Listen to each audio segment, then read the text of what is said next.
So Trent, we did have a crazy couple of last picks, Axe and then Lycan at the end. Yeah. What the heck happened? It's always been a fan favorite, right? You guys like seeing Axe in your games, right? Maybe not when you're playing, but definitely when you're watching Pro Dota, you 100% want to see an Axe because we're going for the dunks and then the next dunk and the dunk after that. That is the plan here. We'll see if we can make it happen. Absolutely. We'll see if they're able to get off to a hot start there. Of course, obviously, BetBoom, another team that likes to build up a lot of those stacks, and Axe a great hero at being able to do that. As they will smoke on PARIVISION, looking for a little bit of a wraparound, and are we already going to have a little bit of a battle?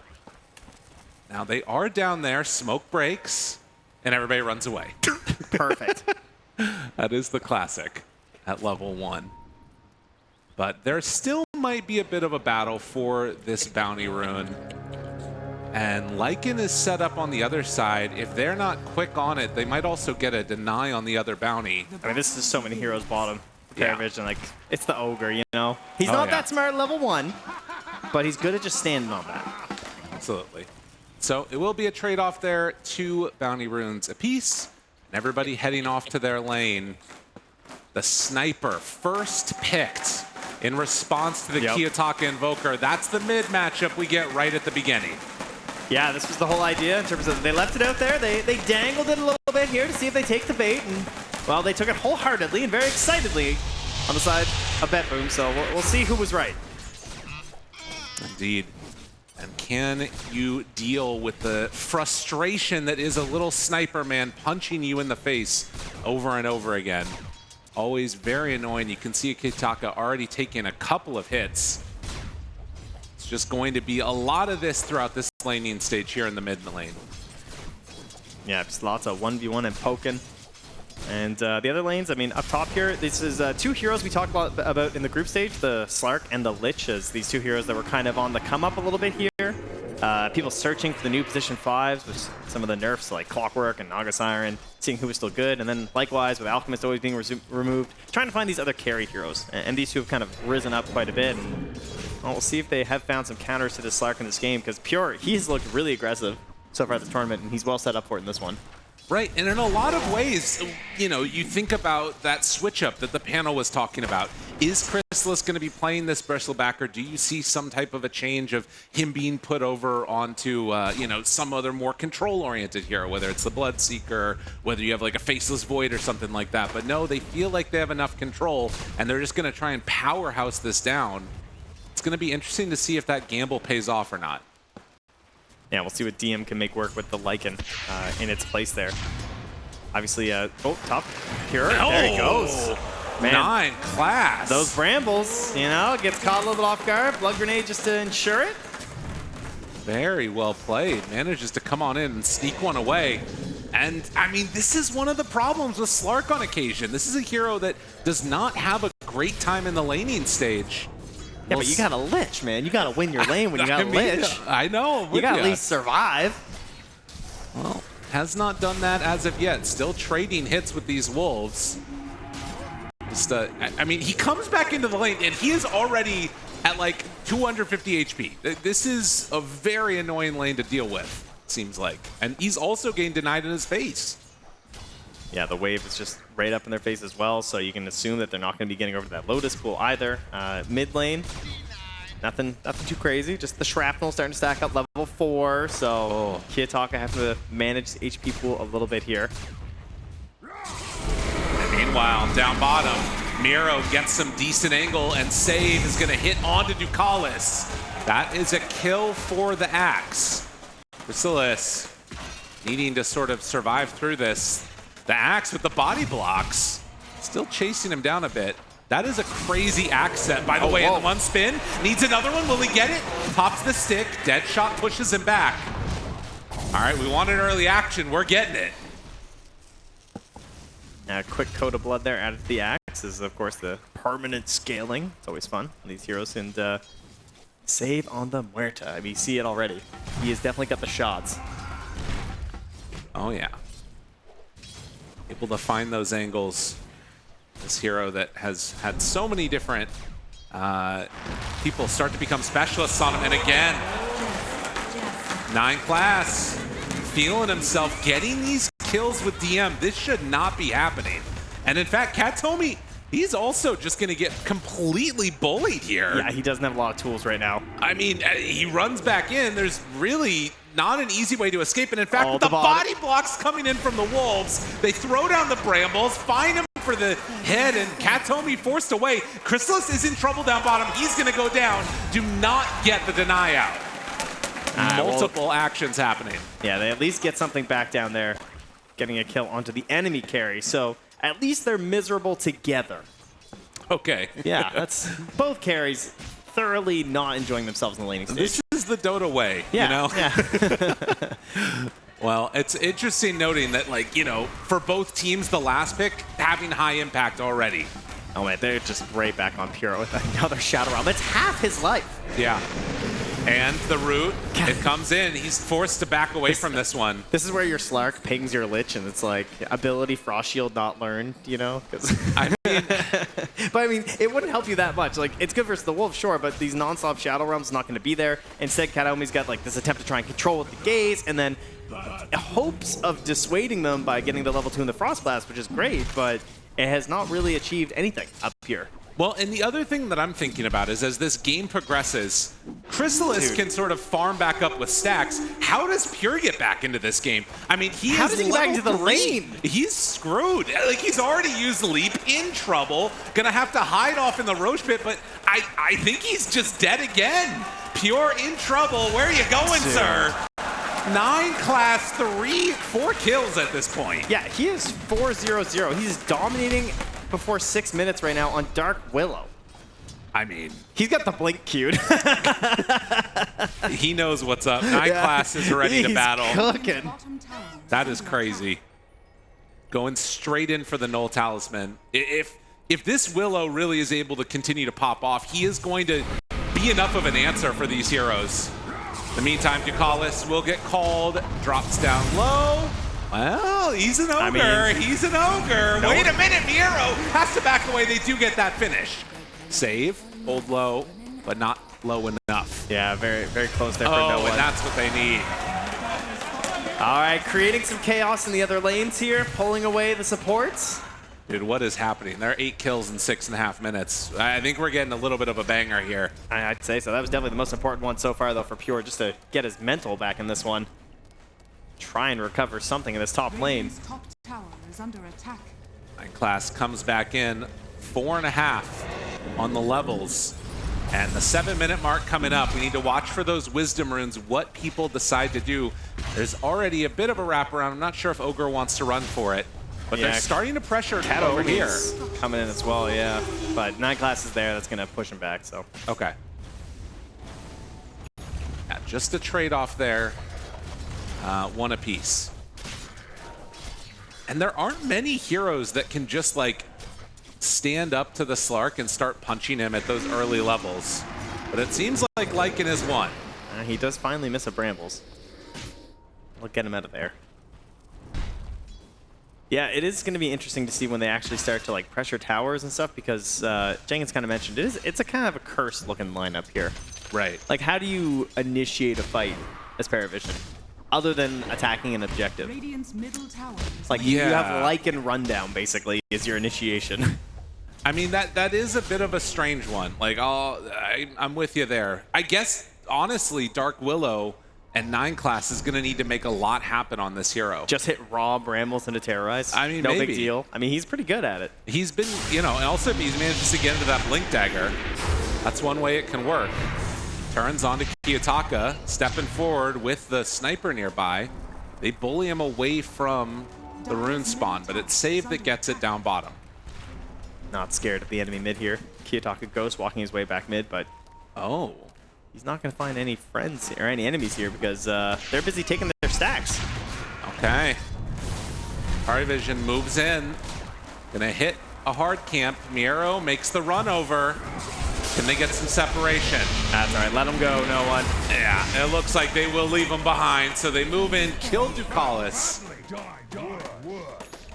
And then we'll head back to their own triangle too. So pretty even in spite of the kind of craziness in the kills. All of the cores only separated by about 400 gold or so.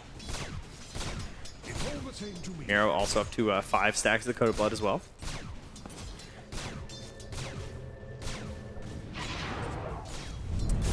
Hollis passing over the Bloodlust. Pure knows he's under a ward here.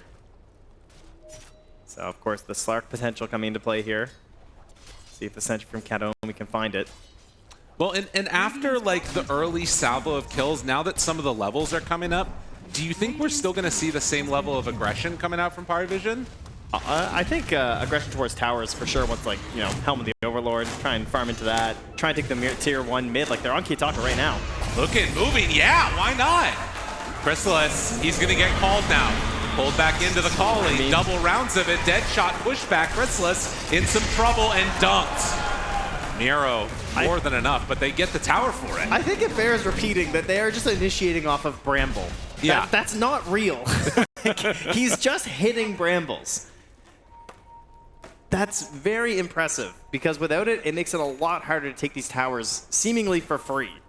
Kataomi, you can see, is shaking the whole camera right now with how much he's clicking on his mouse.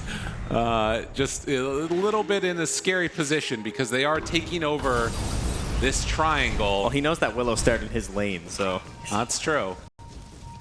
Moves on in, Kiyotaka, Tornado, lifting, stun there. DM ulti out, wants to run him down. They have the Frost Shield, will be enough to keep Kiyotaka alive. Hell to the no as they kill him.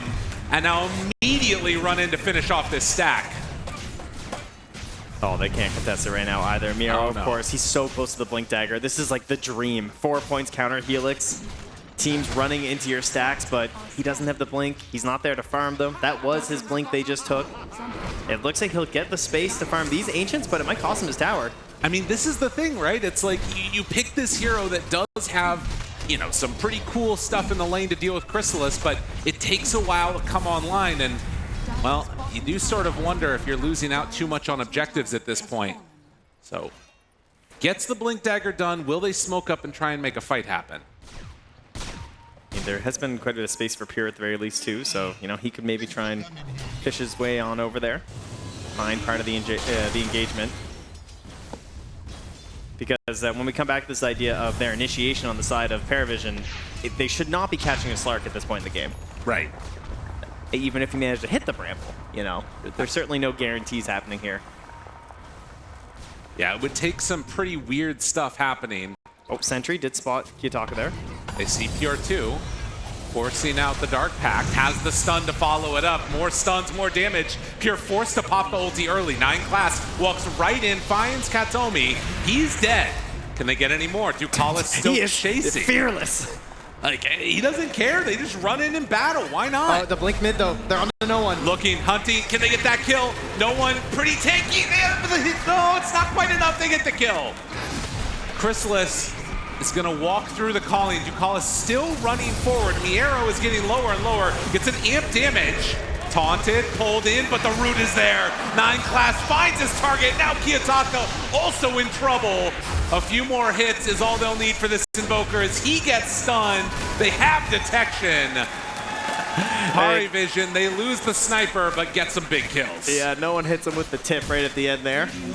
Thanks for coming to my lane. And of course, the Survivor 9 class leaves again. Gonna find Pure farming in his jungle.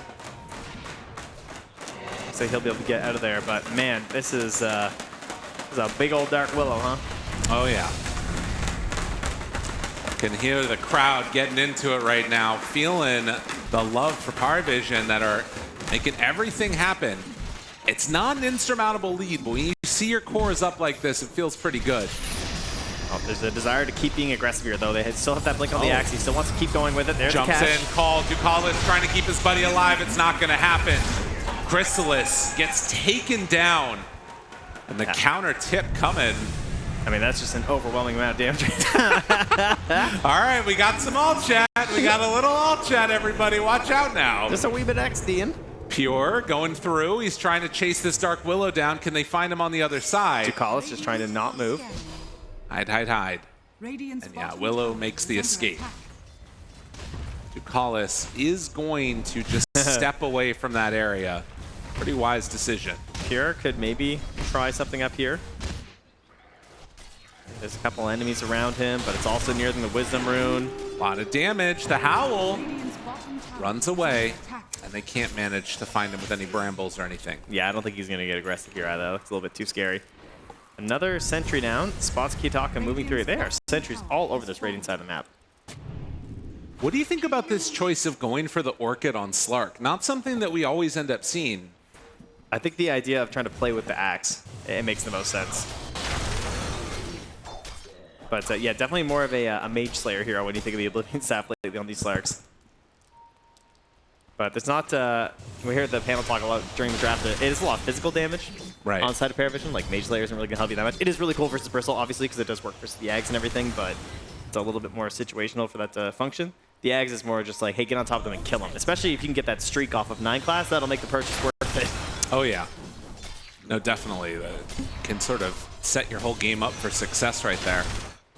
Salve up. There were some pings in the area. Miro still trying to build into his Blade Mail. 9 class will run right into Katomi, right into Pure. Shadow Realm wants to find a kill and then get out of there, but I don't know how likely that one is. The turn, the Sunstrike, the damage, but enough for the finish. Pure now, TP's out. Oh, that's just big. barely in range, but yeah, that is a good chunk of gold going Pure's way. Dire's top tower is under That is the best possible situation, I think, right now for BetBoom, is to get that streak onto the Slark. Now, with Helm of the Overlord, DM does take the top tower during that, but at least no one's able to clean up killing Kataomi.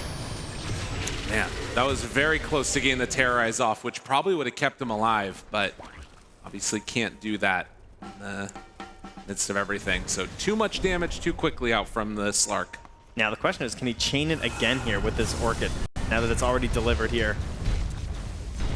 Okay, he is revealing it on the wave, not trying to make it a secret or anything.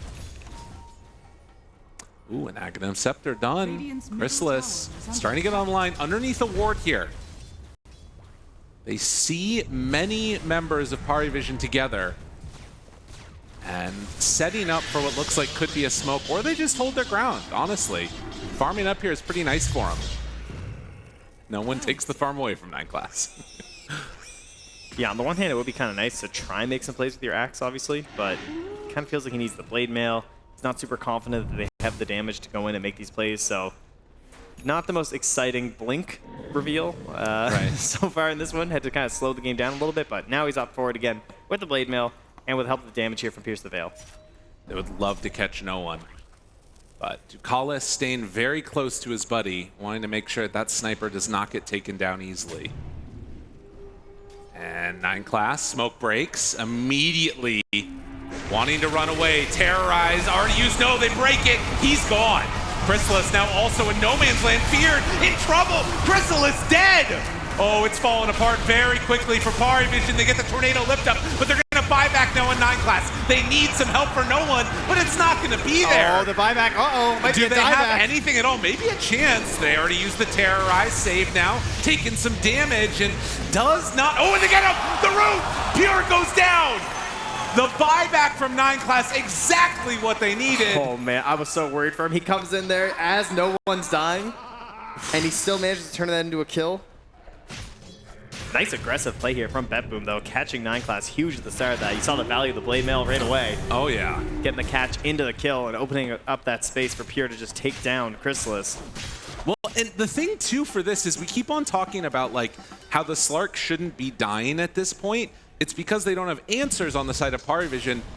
I mean, we shouldn't be looking ahead to 50 minutes, but it's a BetBoom game, so like eventually you can buy answers to deal with that guy via a Hex or something else if we do indeed get to that late game scenario. So it's going to be interesting to watch how they decide to play this. Call, Miro finds his man, gets the kill. Yeah, man, he's really just been giving them away this game, huh? Oh, yeah. 6th death now for Ducalis, and that's giving Miro a bonus 4.2 armor. It's an ogre game, you know? Yeah, he's doing his job. You just sit down there, you punch some people, throw out some ignites. It's the way to be. All right, well, you were just invaded as PARIVISION. What's the plan now? You're coming out with the dragon, you're crossing the river, no one's up ahead. They're scouting a little bit with their wolves. You got to be thinking, you know, we're getting close to 20 minutes. We got a Lycan lineup. Thinking Roche at a certain point here. We haven't talked about it, but he has gone for the pack leader facet. where you're passing on all the bonuses to you and your multiple units. It's not like the crazy Alpha Wolves or anything. Right. But it does mean that as the game kind of progresses, you're like, he's pretty scary. Yeah. Helm, the Overlord, once he's in the shapeshift form. Some pretty insane damage. Well, it does look like BetBoom deciding to head on up here too. They know that potential for a Roche. Both teams can take it rather rapidly. Under attack. Are they just gonna walk in here? There's no way.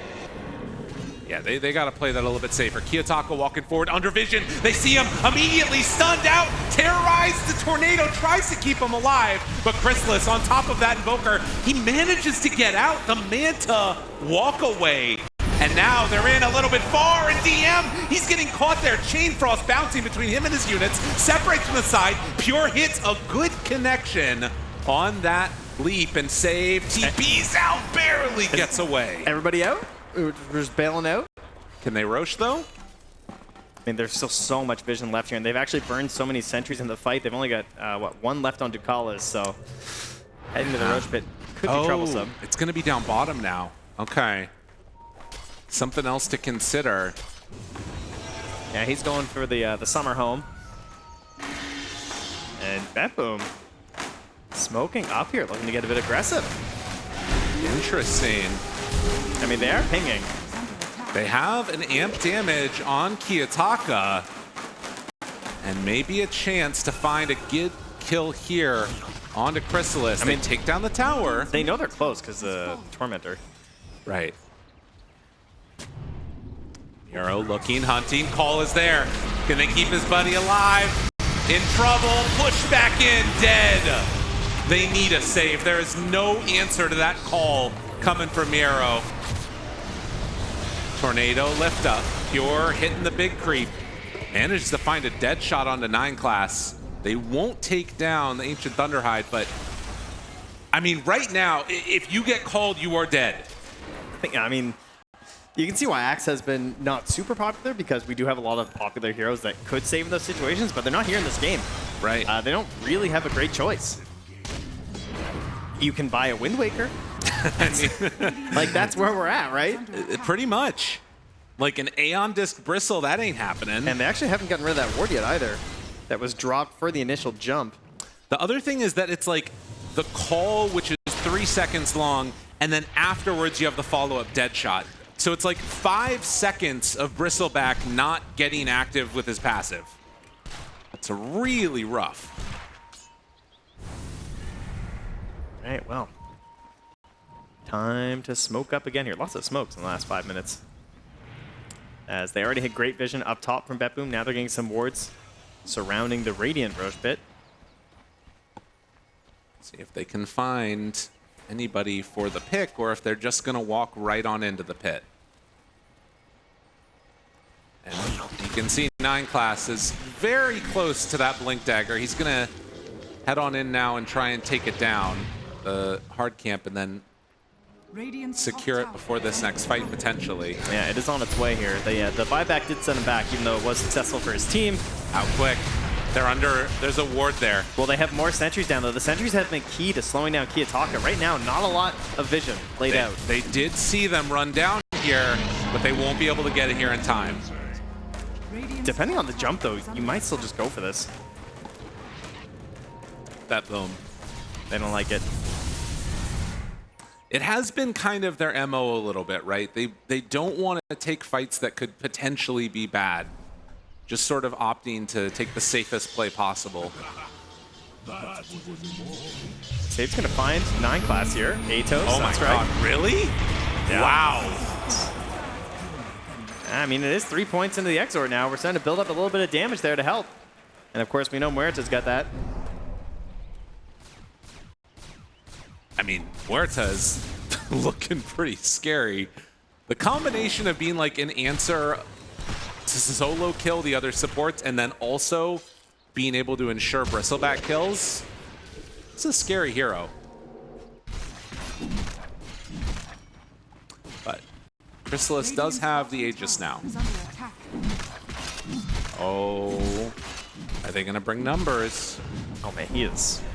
I mean, he's like kind of solo. There's not a lot of friends on BetBoom's side either here. Just trying to mess with him a little bit, burn through the mana. So they're still fine.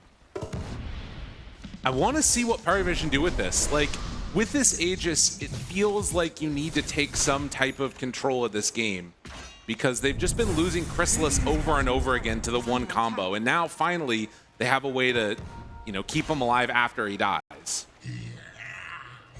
Yeah, I imagine they'll probably just make their way through, farm up some of these tier 2s. One thing that's generally nice to do here is try and get down that good vision game. Trying to get some deep wards, try and spot where your enemy's going, but versus a Slark, that's obviously very difficult. Right. Because it's better off basically just using your wards in the fights more often. Well, don't have another creep wave in time before the rest of BetBoom shows So some up. awkward positioning here. No one makes the call. He says, hey, they're in behind us. Top tower is under attack. And they were. And yeah, their scan does connect. Both scans kind of laid down here, so BetBoom on the run. Miro knows that they're on their way. He has BKB done too now on the Axe. Miro and Kiyotaka running towards each other. Gonna swap spots here. Pure. Getting hit, forced out the ulti.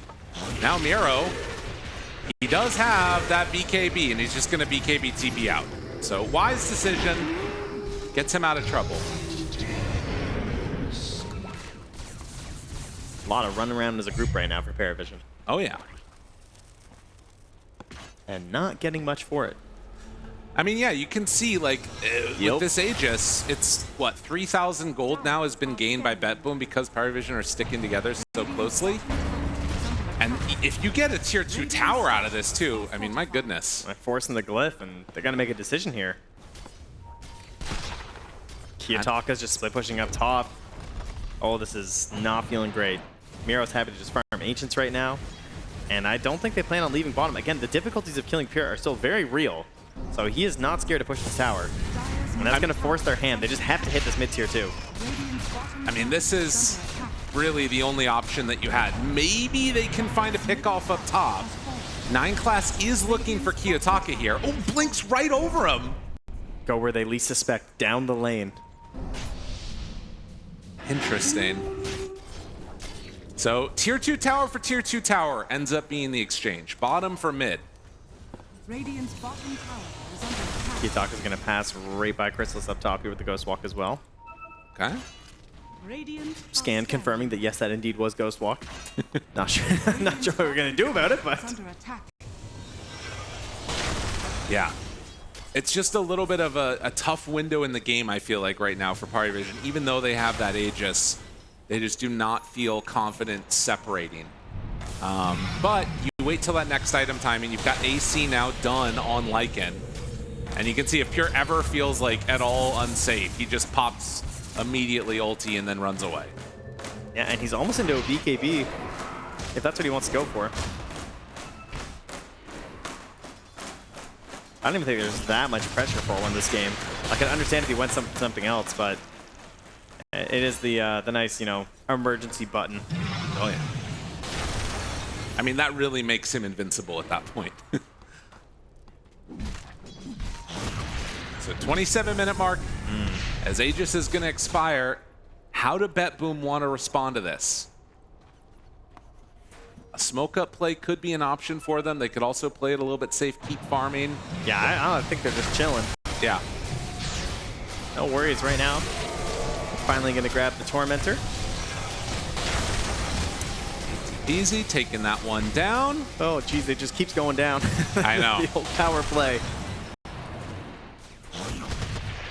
I mean, the flip side of that is that if you take enough of these objectives, all PARIVISION have to do at that point is just win one big fight, and then the base is theirs. They have really strong push with this AC Lycan. Just win. I like that. Just win a fight. I mean, one way to do it is play around vision. They have great vision in this area where BetBoom are kind of walking in towards. But they are smoked. 9 class off to the side. Kiyotaka found. Force staff gets him away. The big wraparound happening. It's Pure. really long. This is dangerous. They feel safe, but they're about to break out of this one in a moment. Miro only finds one, but it's a good one. It's the Lycan. Is it enough for the kill? Yes! They bring him down. BKB reaction. Chrysalis already so low. Key 2 is going to fall. PARIVISION just having to walk away. They're going to lose another one. 3 dead for nothing. Yeah, those BKBs are just fight winners right there. The Terrorize comes out, no concern at all. Perfectly in sync there from the Slark and the Axe. And the fight's just over at that point. Jump onto the Lycan, jump onto the Bristle. Either one, these fights are going to look so good for you. Man, what a long wraparound, too, to set this play up.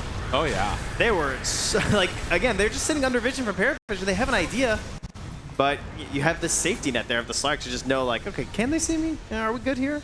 Playing around vision, that's the key, and they're doing it extremely well. Pure, yeah, a little smile there. He's happy about it. Feeling good about the way that this game has gone so far. 8,000 gold lead. And they walk right on in, find their man Orchid, and dead. Yeah, that is a problem. That is not the way they were hoping this one would go. But showing, you know, some of the strengths of the BetBoom draft and the weaknesses that you've got on PARIVISION. They do not really have great avenues of locking down these heroes. Yeah, the Axe is really just putting that in the forefront. It's kind of been the story of the game. It's just like blink call, win fight. Right. Other team, no blink call, no win fight. Pure jumps in, the leash is there, trying to juke through the trees. Manages to get away. DM thinking about chasing a little more, but there's not really anything here for them. So we'll have to call that one off. Yeah, Chrysalis's farm is really slowed down, it feels like. Yeah, I don't think he's getting bitten into a wolf anytime soon either. That's pretty much the point I'm at, trying to figure out a way to win this game. Yeah. I mean, we're to just past him on the net worth. This is a problem. So we see the way that this game has gone all together for PARIVISION off to the side. And that big wraparound that eventually came over. This fight was just made for this feature. Yeah, exactly. That really tells it, doesn't it? Radiant are scanning. Yeah, very well done there from BetBoom. Radiant's Who are now top tower is guarding under up near Roche. They have sentries down as well to spot when the wolves come in. 12,000 gold lead. Who do they find? Oh, 9 not class. scared. Orchid, and like as soon as you're caught, it's Wait, just... wait. They missed the Sunstrike? Wait a minute, maybe an opportunity here. Pure. Oh, he's gonna kill him. Okay, still goes down to the Dark Pact. Dude, he didn't even pop his BKB. At least force the BKB. It's not happening. He feels so safe in this game. And look at how slow you are right now on Chrysalis. The Ogre is in trouble. They're going to lose more. DM nowhere to go. He's getting pulled in by that Axe. Caught by Pure. Turns to battle. A couple more punches. DM! He turns and stands his ground. It's enough. Wait a minute. No one's starting to hit kind of hard tier 2. Sunstrike out, trying to get away. No one doing a lot in this fight. He needs to walk away, though. Couple more hits. Kiyotaka puts the kibosh on that one. Manages to take down the sniper, and a dead shot walk away. 9 class can't stay on top of save here. No more ways to break that TP. All right, when they're able to just turn and fight, they do hit pretty hard. They do, if they get the opportunity, but BetBoom have to give it to them. That's fair. You know, it's whenever they're comfortable doing the trades. That was nice by DM, though. Choosing to turn and fight there. Pierre went a little bit above his britches on that one, I think. Sanj and Kaya. Whoa. On Miro. That's a nice one. Is he doing the crazy build? Have we seen like a bloodstone next out of this guy? It's a good item.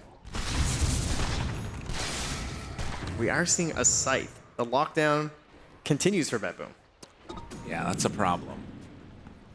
I mean, again, you look at the items and you can see like if there's room to grow, PARIVISION can get like sort of equal on net worth footing. There's a way that they could win this, but it just feels like this is such a big hole to be trying to climb your way out of now. It feels like they need BetBoom to just ram their heads into the high ground. Yeah. And hope that Sniper wins all, you know? Like they go a little bit too deep, the quills stack up, and no one doesn't get jumped on. But Save dancing his way into the roast pit. Oh yeah. This is actually what he's doing live on stage right now as he plays this game. Ignore the Trent, the they camera. can see him. No, that's not real.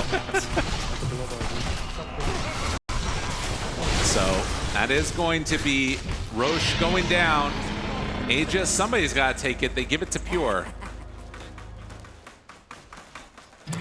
And another, I mean, and you know, to be fair to your point as well, they don't have the best like high ground sieging team in the world on the side of BetBoom. Slark, this has notoriously been a problem for him, but with this much of a net worth lead, you can also just kind of close out the map and make them feel bad.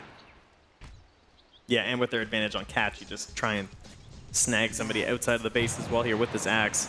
Oh yeah. Or inside the base, you know? Maybe you just approach, throw one ward down, and you can just kind of dive on in there. Right. Denies out that shield rune with the wolves. I will also commend BetBoom. They've done a really good job of like shutting down the vision that you would normally get from these wolves. Yeah.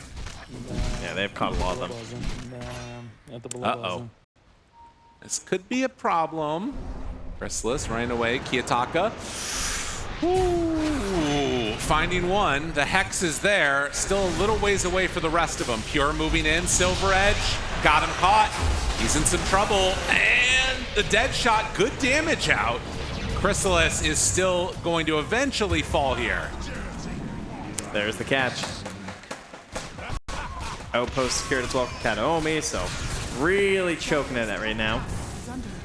PARIVISION trying to find something inside their jungle. 35 minutes coming into play here. What do we got for no one? The Satanic. Okay. Huh.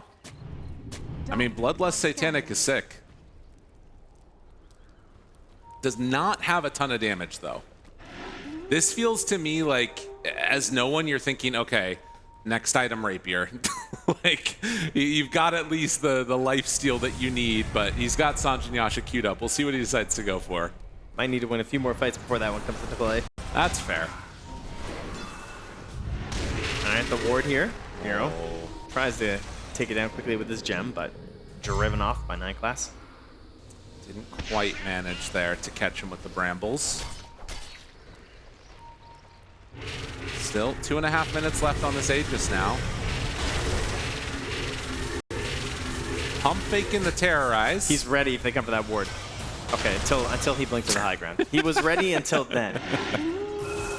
DM. Kiyotaka finds his man again, and it's all just too easy. BetBoom taking those kills and now finding another. Does he get it off? He did pop Satanic. He's living through this one on no one. Good damage out on Kataomi. Kataomi in trouble. He's broken it. Now Chrysalis has enough to stay alive, but they still have enough damage out from Pure to take down that sniper. They will lose a 1-for-1 exchange after the DM kill, and Chrysalis, the only core still alive, trying to do anything here. And remember, he still has Aegis right now. I mean, this is one way to siege high ground. Just go right on in, and there's the push away, but in trouble. The Orchid is out, finding more. Pure, have mercy. Just having no chill at this point. Goes for the break, thinks about the fountain. I mean, he's thinking about it. This guy's got an Aegis. He's dropping items. Okay, very good. Dropping his items on the ground and decide, you know what, let's just try and end this right now. Pure steps forward, starts hitting the tier 4 towers. Miro not quite able to connect with that call. They're leaving the racks around and alive as Save walks into the fountain, still willing to go for more, trying to find him. Isn't enough damage. Chrysalis in trouble, not dead yet. They jump in with Pure too. The save is gonna be there, but eventually they die. For the fans. And they're into the Agent, trying to take this one down very, very low. No more glyph available. Isn't enough hits, enough damage. Pure, he's going for it. They end the game. It is this tiny. That's the whole plan here. And it is not easy, but it's no one. You know, the panel just talked about it. Had this matchup versus Kiyotaka where he already has performed and overperformed when he had to. So he's just gonna have to do it again. Just win your lane. Absolutely, and he's a guy that's been there so many different times. You think about no one putting together really big performances on LAN. He's been able to be that difference maker. Gonna have to do it again here in Bangkok as we get underway. Game number 2, and well, a smoke scouted out there by PARIVISION.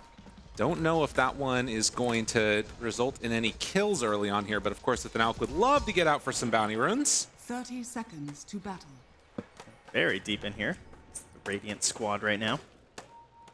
But, I mean, level 1 fighting, right? You got Reflection early, can be pretty powerful. You got Lich. Get some pretty good spells here. So they're trying to bully them away from these bounties.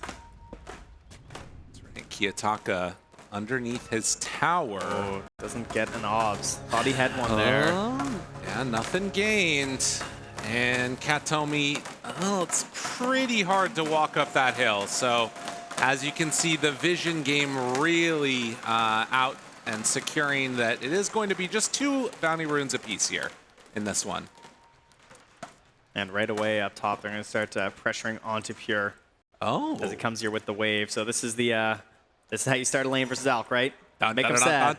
Get some of that seed money. Pure in some trouble now. He's trying to count down. The stuns go out, but he might actually just fall as they chase down. I mean, I think they knew that was. Yeah. Always finish your plate. You gotta commit there. Thankfully, Ducalis gets the last hit. That could have been disastrous. It looked like they knew it was coming too, right? Oh yeah. Like the way Katomi was shadowing him in the tree line, he's like, yeah, I think they might be coming to kill you there, bud. Well, Alas, they did. We're not able to stop that from happening. Maybe not anticipating how many. Oh, Pure. Already going to take some damage. And this is, of course, like we talk about the Lina versus Tiny matchup, this is the other counter that you immediately were talking about in the draft. You really liked it as an option. What do you like about this matchup? It's, you know, the TB versus Alk, this used to be a classic when Alk used to be played mid, as people would bust out the mid TB, because the armor is just kind of dumb. I mean, he's got 9 armor to start on Terrorblade. And so when you're chucking this concoction, you're throwing down this acid spray, it really helps with the trades. And then, of course, you've got these plays with Reflection into meta, trying to bully him, slow him down. Then late game, yeah, you can't get these situations where you're stealing the auras and everything, but more than that, I think it's like the tempo that the hero gives you. You can actually try and like push these objectives down with his new form where he's getting this pipe and trying to group the team together. See how much map control you can wrestle away from an Alchemist team before the hero is really ready to engage with you. Well, and we already saw in the last game, 9 class on this Dark Willow being a real pest and trying to do a similar thing here as DM takes a nice little punch from Pure.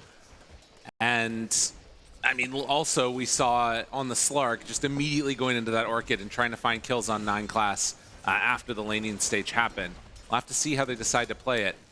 And of course, you can take a look at how they made this move to find the Alchemist sticking around this area.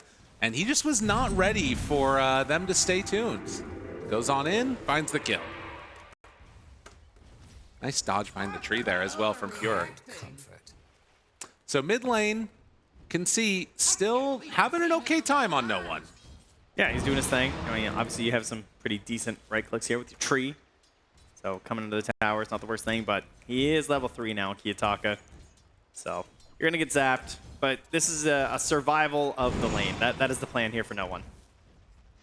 And it does have some more regen coming out here, but TP actually required here into the mid. See if they can do something for Kiyotaka. This is a tough one, though. He's too good with the footwork. Yeah. But, I mean, you can imagine, right? If you get him with the Bramble, that sets up the toss. No one chucks him to the range creep under tower. But instead, you get a Smiley. Happens. I wouldn't be surprised if we maybe see that type of a play happen again, because the plus side and the reason you can do that is DM fairly comfortable in this lane, even with the stuns being thrown out. They're not really great chances to kill this Terrorblade as of yet. No, he's a great stick hero for all the same reasons with his crazy armor, so he's willing to just bust that up and suddenly he'll be full HP again. It's on out, dropping some items right in front of him on Pure. To get the full regen that he possibly can. See, I don't just do it when I'm up 12k on your throne. I'll do it in the lane too, you know? Absolutely. So again, pretty even. The main problem is we're seeing down bottom, Chrysalis not having a great laning stage so far. Yeah, this is Lich Razor. Hello? I mean, saves a gamer. That's what it feels like. Yeah, I mean, one of the problems is that how do you actually like commit for a full kill? It feels like the Muerta basically has to make a mistake. Right, you'd have to like miss a dead shot or something. So it just is a battle of attrition at that point. If you're just like spamming out these frost blasts or something, and Ducalis wasn't able to do it last game, didn't look very convincing, and now they're just doing plays like this, right? If the link ever comes out, there's a dead shot. So Miro's just having a fine old time, and you really can't lose a lane with Lich Razor. Like I feel you got to at least go even. Yeah, that is a bit of an issue. I mean, again, as the levels start to mount up, it'll probably become better. Pure charging up the stun, but Pure in trouble. The long duration one, need a few more hits along the way, but Katomi keeping his buddy alive. That's huge. Gets out. I think that's supposed to be almost like a guaranteed kill at that point, really. Like, you're kind of aiming to commit, get that kill with the meta, and then just accept the fact you're not going to get another kill till the next meta comes back up, but missing out on that one, that would have been such a big boon there for DM. I mean, the other problem is that, like, as this game unfolds, we're going to start to see probably pretty early Kiyotaka making some solid moves around here. Miro, they have that dead shot, breaks the link again. Just can't do that much to him. They will be able to get some denies along the way here, but he has to run away from the axe, basically. Yeah, I mean, he's got the raindrops there, too. He's got 15 charges on the wand and a healing lotus. Like, Miro does not care. Go ahead. Yeah. Spam your Frost Blast. You got, like, 2 more. Not concerned about it. Like I said, Kiyotaka running immediately for the first item bots. Oh, it's going to be so good with the axe. Yeah. Really enable Miro here to do whatever he wants. Dead shot right back into the waiting hands of Miro. Easy kill. Dude, All right. I think you need to take this away from Save. I think you got to take Lich away from Ducalis. That too. Okay, fair enough. You're not wrong about that one. 6-minute mark, and 9 class gets the deny there. All right, he's coming back down here. Rotation over from no one, but they're too far gone. Can't make a play happen. Then, of course, them stealing the bounty rune means no one doesn't get a refill there either.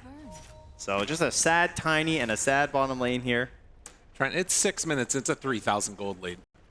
This is No, already... this is when we cope and say it's an Alchemist lineup, so it's okay. Oh, that's a good point. Very true. Chrysalis now... Oh, no. Oh, no. Chrysalis getting lower and lower. He needs to kill a creep. He needs to kill a hero. He needs to do something. Teammates are coming. He can't do anything. And Save just going to walk away. Oh, wow. They are doing some real fine stuff here on the side of BetBoom. Clean gameplay. There's a rolling stone in the river as well who's not going to find anything. A small pebble who was trying to come over and help. They're wondering if no one was running over there trying to pick them off. They actually scanned between their tier 2 and tier 1, but Save safely gets back to the Wisdom Rune here. Whew. All right. BetBoom, commanding lead here. And those boots of travel, they're inching ever so close on Kiyotaka as well. So if you think they're ahead now, the real threat is coming soon. I mean, the 3 lanes is definitely a problem when you lose them. Kataomi just bravely de-warding in their face on the Twin Gate. Oh, they're just stuck down there. Pulls them in even closer, and now the Dark Willow trying to do what he can. Pure!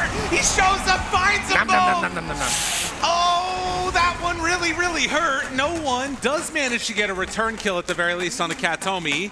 Pure's trying to chase down 9 class. Save is in the area, and yeah, the dead shot will try and hide. Let Miro get involved here. Only for a moment as they finally take down the Willow. Goes for a toss. Not enough to kill off the axe. Wow, we get a buff crash landing. Big win. The lead grows. The Boots of Traveler on the way now to Kiyotaka in that mid lane to keep it moving. And no one is running from a Crystal Maiden. I mean, this is described as the best Razor in the world by many different people, and they have fully shut him down in this early laning stage. BetBoom, just a masterclass in an off-lane duo. Yeah, you can really compare and contrast what happened compared to game 1 where the Invoker was given up and they countered, right? And then obviously BetBoom did that extremely well, and they showed that, like, hey, you know, we have our Invoker, you try to counter, it didn't work. PARIVISION gets their Razor, and they say, yeah, we're going to give that to you, but we're actually going to win with our counter. Immediately there, 9 class gone. The Axe is the answer to Willow, so he cannot just Shadow Realm and walk away. Really showing their stuff as the lead continues to grow, wanting to find something in return. Kataomi goes down. No one able to get a kill. Radiant's bottom tower has fallen. Very much needed. Dire's top tower is under attack. Time to try and find a play here, though, on the map right now as PARIVISION. I mean, your attempts to start a fight are going to be pretty weak until you have the Blink Dagger from no one. That was their main struggle last game, was having a way to actually start a fight. It's obviously better with the Tiny, but unfortunately he's one of these mids who doesn't just like get it at 6 like some other mids do. He has to kind of earn it. Right. Well, and I will say that, like, again, you look at DM getting towards a pipe or something and, you know, being able to have the blink online for no one, there's a way that that fight can look good. The problem is they're already down 5,000 gold. Like, the timing of when this Alka is going to have Radiance done is coming so much more quickly than I think PARIVISION is ready for. And if you try and start one of those fights and Miro's anywhere nearby and has this blink dagger, because surely he'll have his at the same or before no one does, he's just going to be looking to match the rotations of the Tiny and just shut it down. Right, and you're not going to have a carry on the side of Razor. Like, he is out of here for a while on Chrysalis, it feels like. All right, well, the goals, though, recover this game. All right, we've all been in bad games. We've had comebacks before. Oh, yeah. We got to find some levels on these supports. Okay, we got to get some Bedlam going, some Terrorize, right? That can always turn a fight around. We're going to group up around Pipe. Pipe, pretty broken early. Terrorblade. Might need a little help here. That's Alina. LSA, silence. Laguna done. The silence, so there is no Sunder. Easy bring down. I mean, they just have so much chain disable. Yeah. What a novel concept. Has not been chosen by PARIVISION to this one, unfortunately. Man. 11 minutes, and this is going to be a Radiance done very soon for Pure. Yeah, it's going to be a quick one. How close are we to that blink? He's, what, 700, 800 gold away from it for the Tiny? They just need to try and buy as much time as they can until that item comes out and is online and dodge as many of these kills as come out. And you got to all in on that timing. Like, Chrysalis is going for the BKB. He wants to ensure that he's as strong as possible when you're going to link all of this together with the pipe and with the blink dagger. And that will be it. That will be the... It's not even like it's a winning timing. It's just a like, oh, please hold on, don't fall timing. Right. We might have a chance in this game. That's going to, I mean, okay, so Radiance done, Blink done, Boots of Travel done. Yep. They're very scary. Oh, God. No one. He sees these camps being stacked up. Can they find a pickoff beforehand? This Chain Frost time. You know what to do, Ducalis. Looking. Okay, yeah, they're just going to clear this out. Just get out, though. Vision down, Vision down. They get the call immediately there. Saving the Terrorize, backs away with the Lich, who will go for the Chain Frost now. They toss onto Kiyotaka. Good damage. Oh. Not quite enough. The split is there. Nicely done. I mean, that was net value, I would say, for PARIVISION. Got a bunch of gold onto no one. That's going to put him... He basically took gold from Ducalis and gave to no one. That's fine. Pure shows and also, up. they stole a stack. Oh, God. Oh, no. This is not the way you want this one to go. Jump in. They call. They find one. Dunk number 2. Come on and slam. And welcome to the jam. Miero is having a hell of a series right now. Showing you guys need to respect this axe. I mean, I'm all for an axe. If we're going to have a stomp here, at least let it be an axe, so maybe we get more axe. That's true. This hero is gnarly. You get off to a hot start on him, everything falls apart. D-Ward comes out, save, takes that one away from him. And still off in the jungle is Chrysalis 9 class trying to protect him. 9,000 gold lead at 13.5 minutes. That's a lot of gold. Hey, you're not wrong. They have an alchemist's worth of gold advantage. They have a 1 hero advantage right now. But Trent. Yes. The Blink Dagger, it's almost there for the Tiny. Also, I think Save, yeah, he's a higher level than the Razor. You know, there's a reason he's got the turtle cosmetic. Okay. It's slow and steady, baby. That's right. And he's going to win this race. We'll see if he can do it on no one. They need to get every kill.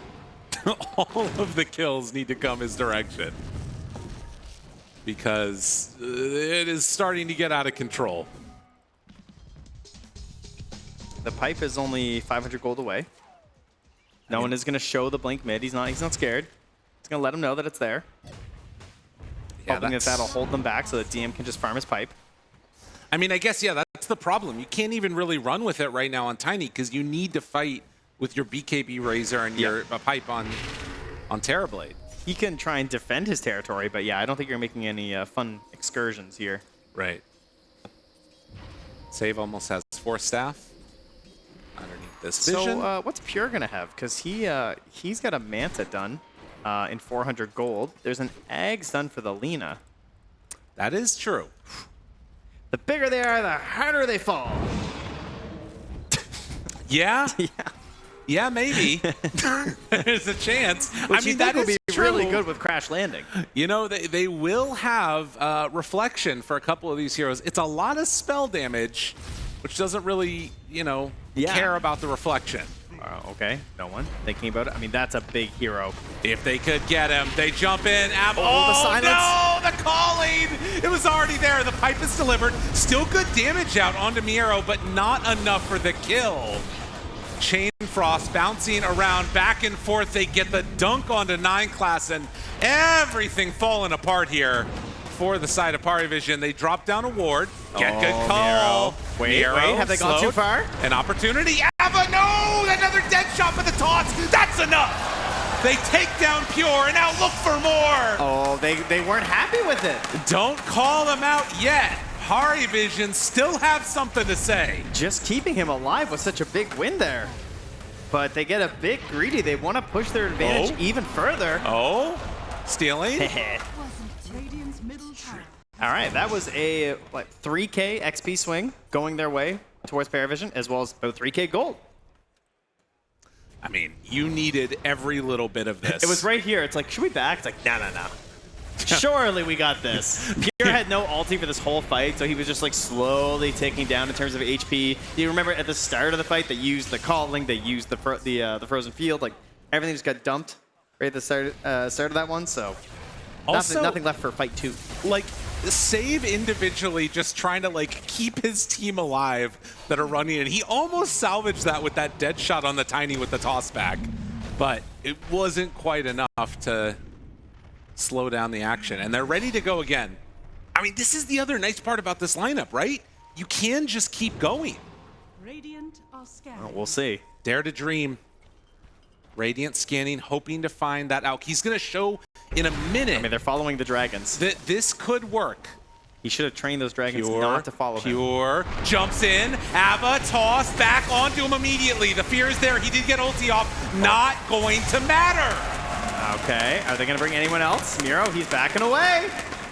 Hey. Oh, man. Don't give me hope. Don't do this to me, PARIVISION. I mean, again, you find these kills before they have BKBs, they are susceptible to the finish, and no one is the one leading the charge. Look what Save's done, though. He sneaks in there, gets a really deep ward in the Radiant jungle, ignores the couriers because they want to use it to go and hunt after to shut down this ball of momentum that they have. That's a really good ward to get. If they retreat back and farm into this area, they're actually going to be potentially under fire from BetBoom. No, they're going to back away. In fact, it's 9 class feeling like maybe he can get a bit aggressive. Right. All right, BetBoom feeling like, okay, maybe we're going to sit back from you. No one just breathing a sigh of relief that I know he managed to make a few connections here because it's gotten into his phylactery. That's oftentimes you see these Tinies that kind of stalled out with the blink if they miss just 1 or 2 jumps. But feeling so much better because of that. Farming through with his crash landing. Unfortunately, the rune was a shield rune, so they can't immediately go again. The other problem here is that BetBoom can kind of play a dodge-oriented game now, and I think that if you're PARIVISION, you have to keep being aggressive, right? Like, are they okay just sitting back and resting on their laurels a little bit, or do they need to stay active? No, they got to keep going. They got a BKB Razor, you know? Yeah. He's not a farming hero. Same thing with this offlane TB. They want to keep it moving. And that's where BetBoom are going to be doing this balancing act of just like, how many items do we want on Pure before we just go and fight again? Like, does he want Blink BKB, right? Those are like the 2 next big key items for Alchemist most of the time. I would think even maybe the BKB before the Blink, but... Right. In a likes lot the of aggression. In a lot of ways, that fight up there top didn't like put PARIVISION in a commanding position, but it stopped the bleeding. It put them in a position where they can actually play the game now. So we'll see if they're able to keep up this momentum or not. But Pure is going to keep farming. That we know for sure. Yeah, there's definitely a 20-minute Roche timing, I think, for PARIVISION down bottom as well, right? Like if DM can get out of here, Are scanning.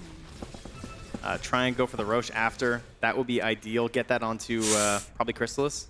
And Kiyotaka actually gets the TP canceled. His creep died. And that stops any movement up to the north. They're closing in on no one here, though. There's a dire ward right above this power rune. And there is no rune there. The lack of rune probably keeps no one alive. If he goes in there to grab it, he might be dead. And it's an illusion rune top that gets taken by the axe.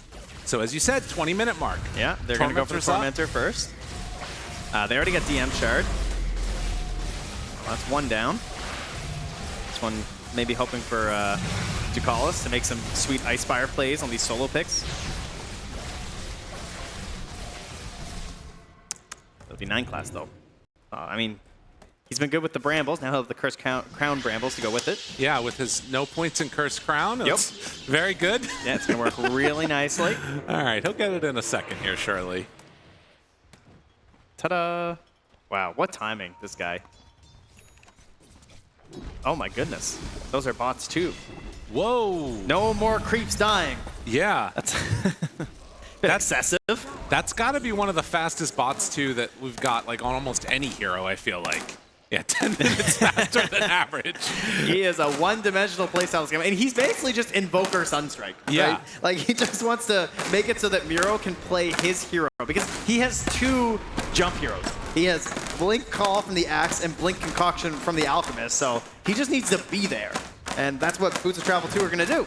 Now, there is one interesting thing about this. Only one? That might cause some issues, right? Like, if he, let's say that Axe jumps in and calls, right? Yeah, I'm now following. Lina is TPing on top of the Axe. Okay, it's getting complicated. Lina is in the middle of the fight. That's true. You know, that there is a little bit of a danger there that if there's any type of a counter initiation play, you've got Avatos, you got Chain Frost. Lina does not have a BKB. Radiant Scan does connect. They're going to find save. Finds him there. Avalanche toss. Quick hit. And TP's out. Do they have a way to break it? Anything at all? No. He's crazy. I can't believe that worked. That is nuts. Man, he just let it rip. He was very confident. Somehow he gets to like the perfect area where there's no vision. And Crystallis not going to be able to run down the Axe right there. Now, Kiyotaka has just TP'd down here. 9 classes behind him. Kiyotaka in trouble. They throw out the Terra because they think that he has TP. Oh, he's going to get out, I think. No, DM? No. Hunting? Yeah. Walking up this cliff is very dangerous. Blows up one, and now Kiyotaka running away.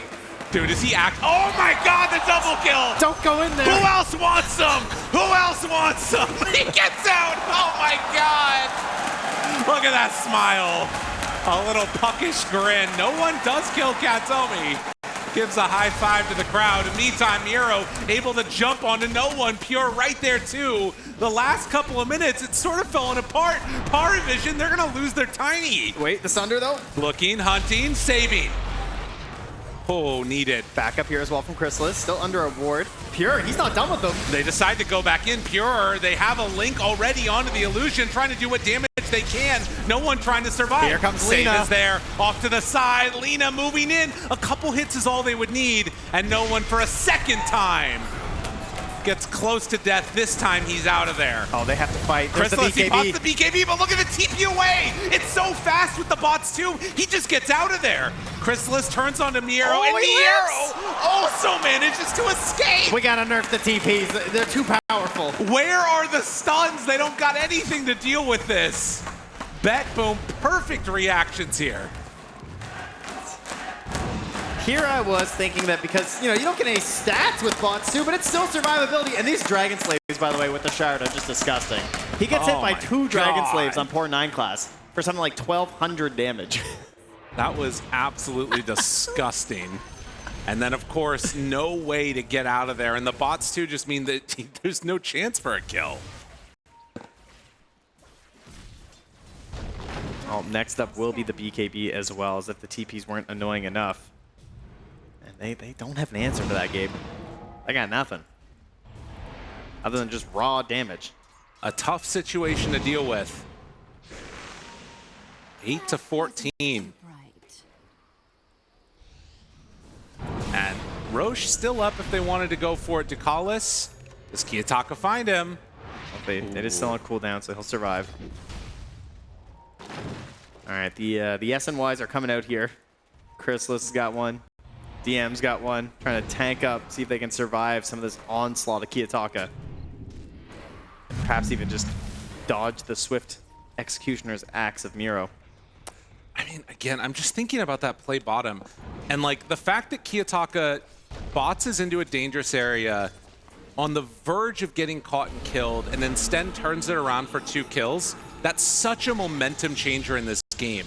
Because PARIVISION had just been able to sort of right the ship a little bit. Yep. And they'd gotten themselves their Tormentor, and then the Roche was up and available, and there's this, like, pathway to swooping down there and maybe taking that, planting that on your Razor, and going to hunt again, but all taken away. And this movement now, a smoke up from both teams, Pure. He definitely knows. Thinking about look it. at this ward, though.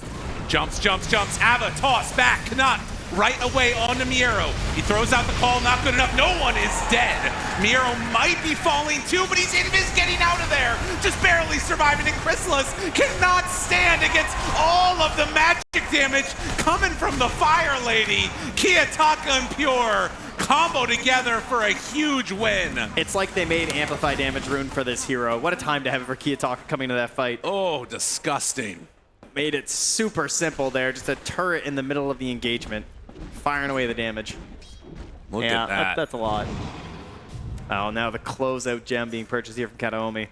Saying, hey, they had a nice ward there. That almost worked. But now that forward vision that you're relying on to try and set up these tiny plays, it's going to be harder to get. It's going to be a lot like the Slark game. And now Roche being taken by BetBoom for a little bit of safety and security here. Well, even this Laguna Blade this one down, trying to secure Roche for themselves. And I mean, again, PARIVISION, they've got a lineup that has what it takes to try and defend high ground a bit with toss-back plays and things like that. But this deficit that they're facing down, it just feels so impossible to try and defend against this. We'll see what things they have up their sleeves to run it, but the game is feeling hard. Well, keys to a comeback. We got repositioning. We got toss plays. We got Chain Frost. That spell's still pretty crazy these days. He's almost level 12. We'll pump that damage up a little bit. It won't be easy, but it's doable. Fair enough. We'll terrorize action. Radiant's top tower is under attack. Yeah, 16,000 gold lead. And I think, is it all BKBs pretty much coming out? They've got at least a couple of them, I know. Yeah. All the cores right now having BKBs, and Save is sort of working towards a Gleipnir also, because he just wants to become a core. Yeah, of course. Dire are scanning. A game where he might end up eclipsing the Razor in this one. Chrysalis has just not been able to get it done in this one.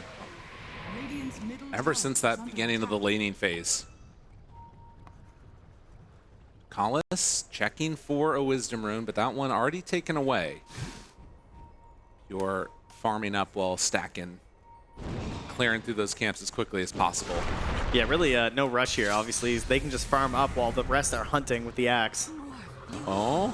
And they're almost finding him up top as well.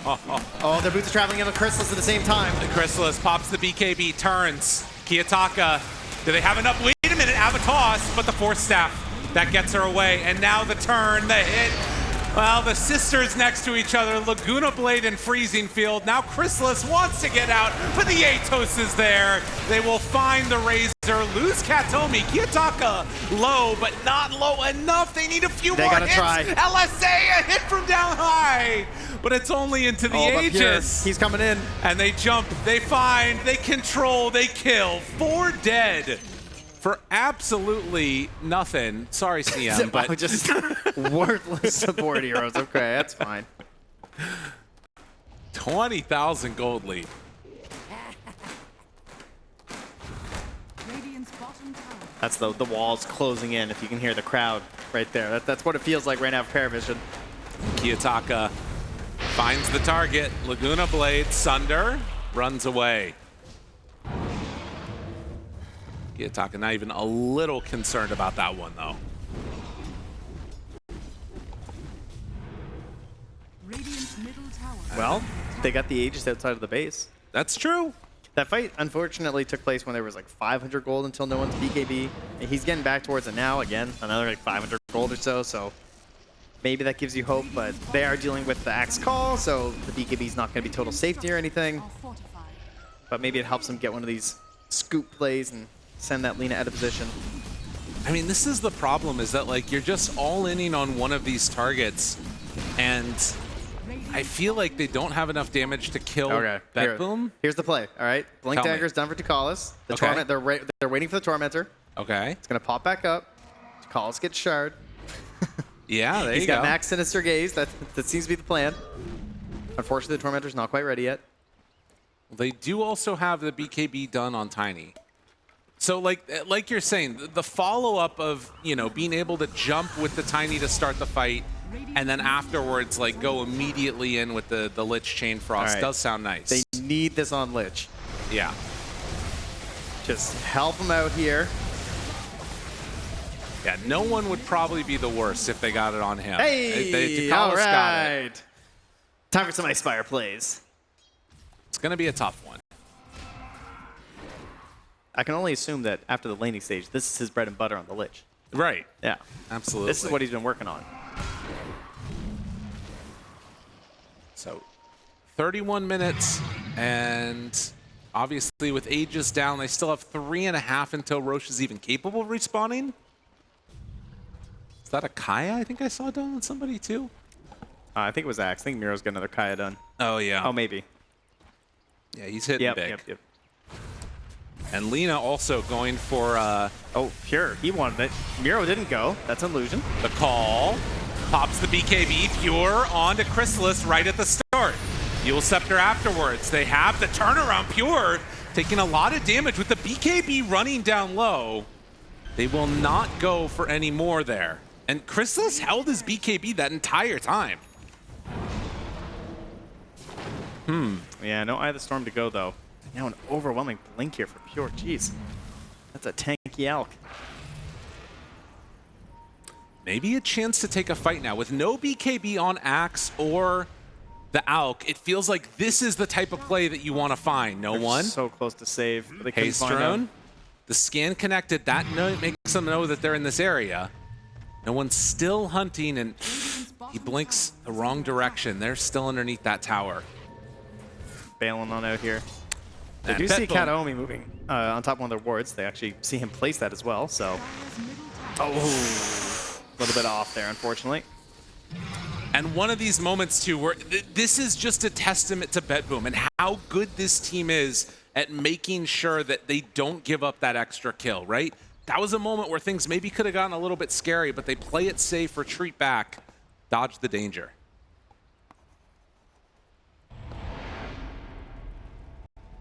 And now they can just set up again here. Same plan, push the lanes out, smoke the Axe, move in. Nothing too crazy. They can also just approach that tier 2 if they want. But, you know, PARIVISION, they have all the tools up here. Can they find some sort of a wraparound play? Can they find the surprise? Who can they even try and jump? I mean, the Lina would be the dream, but I feel like that's going to be a very tall order. Radiant's top tower is under attack. Don't think they're going to give that to him. No, I mean, he just hit so freaking hard. He's just so Pure. far away, too, on the Lina. Like, how do you even get this jump? Tower has I mean, you need the tossbacks, but it's not feeling like she's presenting herself as a target at any of the points where you would want to go. A minute until Roche is going to be back up potentially. Kiyotaka gets out of there. Also, of course, the gem. They shut down the vision in the area. Arrow shows for a moment there with save Pure nearby.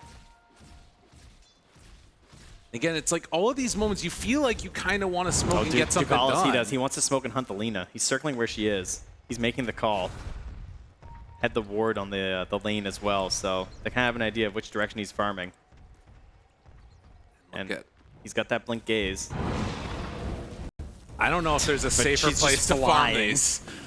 Like, oh, that's so good. Like, because think about how different that would be, right? If she was just on the low ground over to the other side, but Kiyotaka knowing they could be running that direction and just gets away from the danger. 35-minute Wisdom Rune coming up here soon. Could commit and just stay for it. Get some vision down.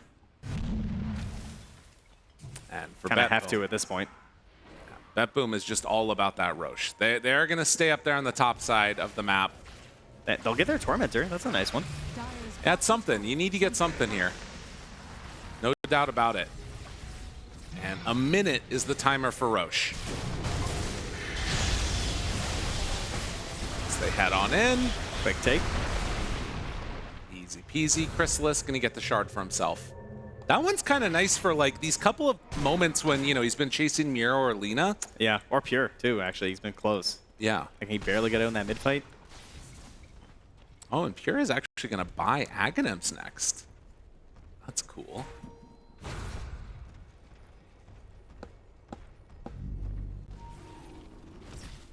So, I don't even know who's the most worth. Yeah, there's a lot of different options there. I think even the parting shot is kind of cool in a game like this. Yeah, I feel like just taking someone out of the fight's kind of nice. Jumps in, finds no one. Avalanche, Ducalis trying to keep him alive. That is not going to happen. They throw out a Terrorize onto Pure, but that is him dead for a while. I can't recover the gem either, so they're going to lose that. Jump and he is into the base. I mean, we've seen this before from Pure, and now Miero finds another. The Terrorblade in trouble. BKB has Sunder at the ready, thinking about throwing it. Chrysalis trying to get the link off, how much damage they have. They're starting to fall, a couple of them here. Save both supports, falling low. Pure almost dead, yes! They get that kill too! All right, BetBoom. Choosing to make the game interesting. You didn't have to do that. there's a Roche. You really didn't have to. I mean, he did blow up 9 class, though. That probably felt pretty good. They were so patient for so long, and Roche is up now, and none of these heroes have buyback. That was a, like, 7,000 XP swing, 5K gold. That'll do work for you. That gave Chrysalis a refresher now. Okay, all right. Wait, what? What the hell is happening? No one now also manages to find the Lina damaging from 9 class. He goes down also. Trent, what the hell is BetBoom doing? Entertaining. Listen to the fans. They do it for the people. Oh my God. This is crazy. It's always good as a team to challenge yourselves in these matches. You can't let something be too easy. Oh, wow. What a freaking combo. PARIVISION gifted and take full advantage, execute perfectly there, take down the fight, get the Roche for themselves, and, well, I mean, who knows what's going to happen now? You know, this is actually where Crystal, like, you think with Razor and how the games go and stuff, he's so good late game. Yeah. I feel like that's where his Razor really shines. I feel like whenever I watch it and it's this like BKB rush and they have to force things, it doesn't necessarily feel like this dominating performance, but when he gets going to the late game and he gets all his items and his builds that he knows, that's when I feel like he really pops off and he gets these good plays. So now he can actually play his hero a bit better here with this refresher. All right, we've got a game. It's still a 20K gold lead, but keep in mind, this is an Alchemist. Like, Call mid. That's a pretty good call to get. There's no Lina bots, my friend. Where is the help? You're on your own. Team, they do find Ducalis. He is in trouble and going to dive, and now Chrysalis, he gets the link off onto Pure. That's a fear. That is a lot of damage. That is Pure in trouble with the call to save the day. Oh, Miro comes back in at the clutch moment, but now he might just end up dying instead. Now they're on a save as well. Looking for more. BetBoom, they look shook. There has been some failures in communication. I legitimately think he thought Lina was alive. I cannot come up with another explanation for that. Yeah. Like, if he jumps calls there and Lina's there, that is a kill. Lina was not there. The last, I mean, I don't know, 5 minutes or something, we have seen just a huge increase in terms of the gold swing and everything else that's gone on. And I mean, this entire time, they've also, none of the heroes of BetBoom have had buyback. Which obviously... Well, I mean, why would you need buyback in a game like this? I mean, I don't blame them. Felt like things were going pretty damn well. I mean, PARIVISION don't know that, but... They are solving some problems with these items, too. No one picks up an AC. So not only defensively, but, you know, you keep throwing heroes away, and Tiny's going to be hitting your buildings. It is a lot of comeback gold. The Scotty on DM, too. And here's the other thing. What is happening? Like, between... I mean, especially if, like, Razor gets an Aghanims at some point or something like that, the amount of building damage that PARIVISION has is just insane. Oh, Kiyotaka's cooking something up in the bottom lane, though. He's hoping someone else shows up. Nobody doing it.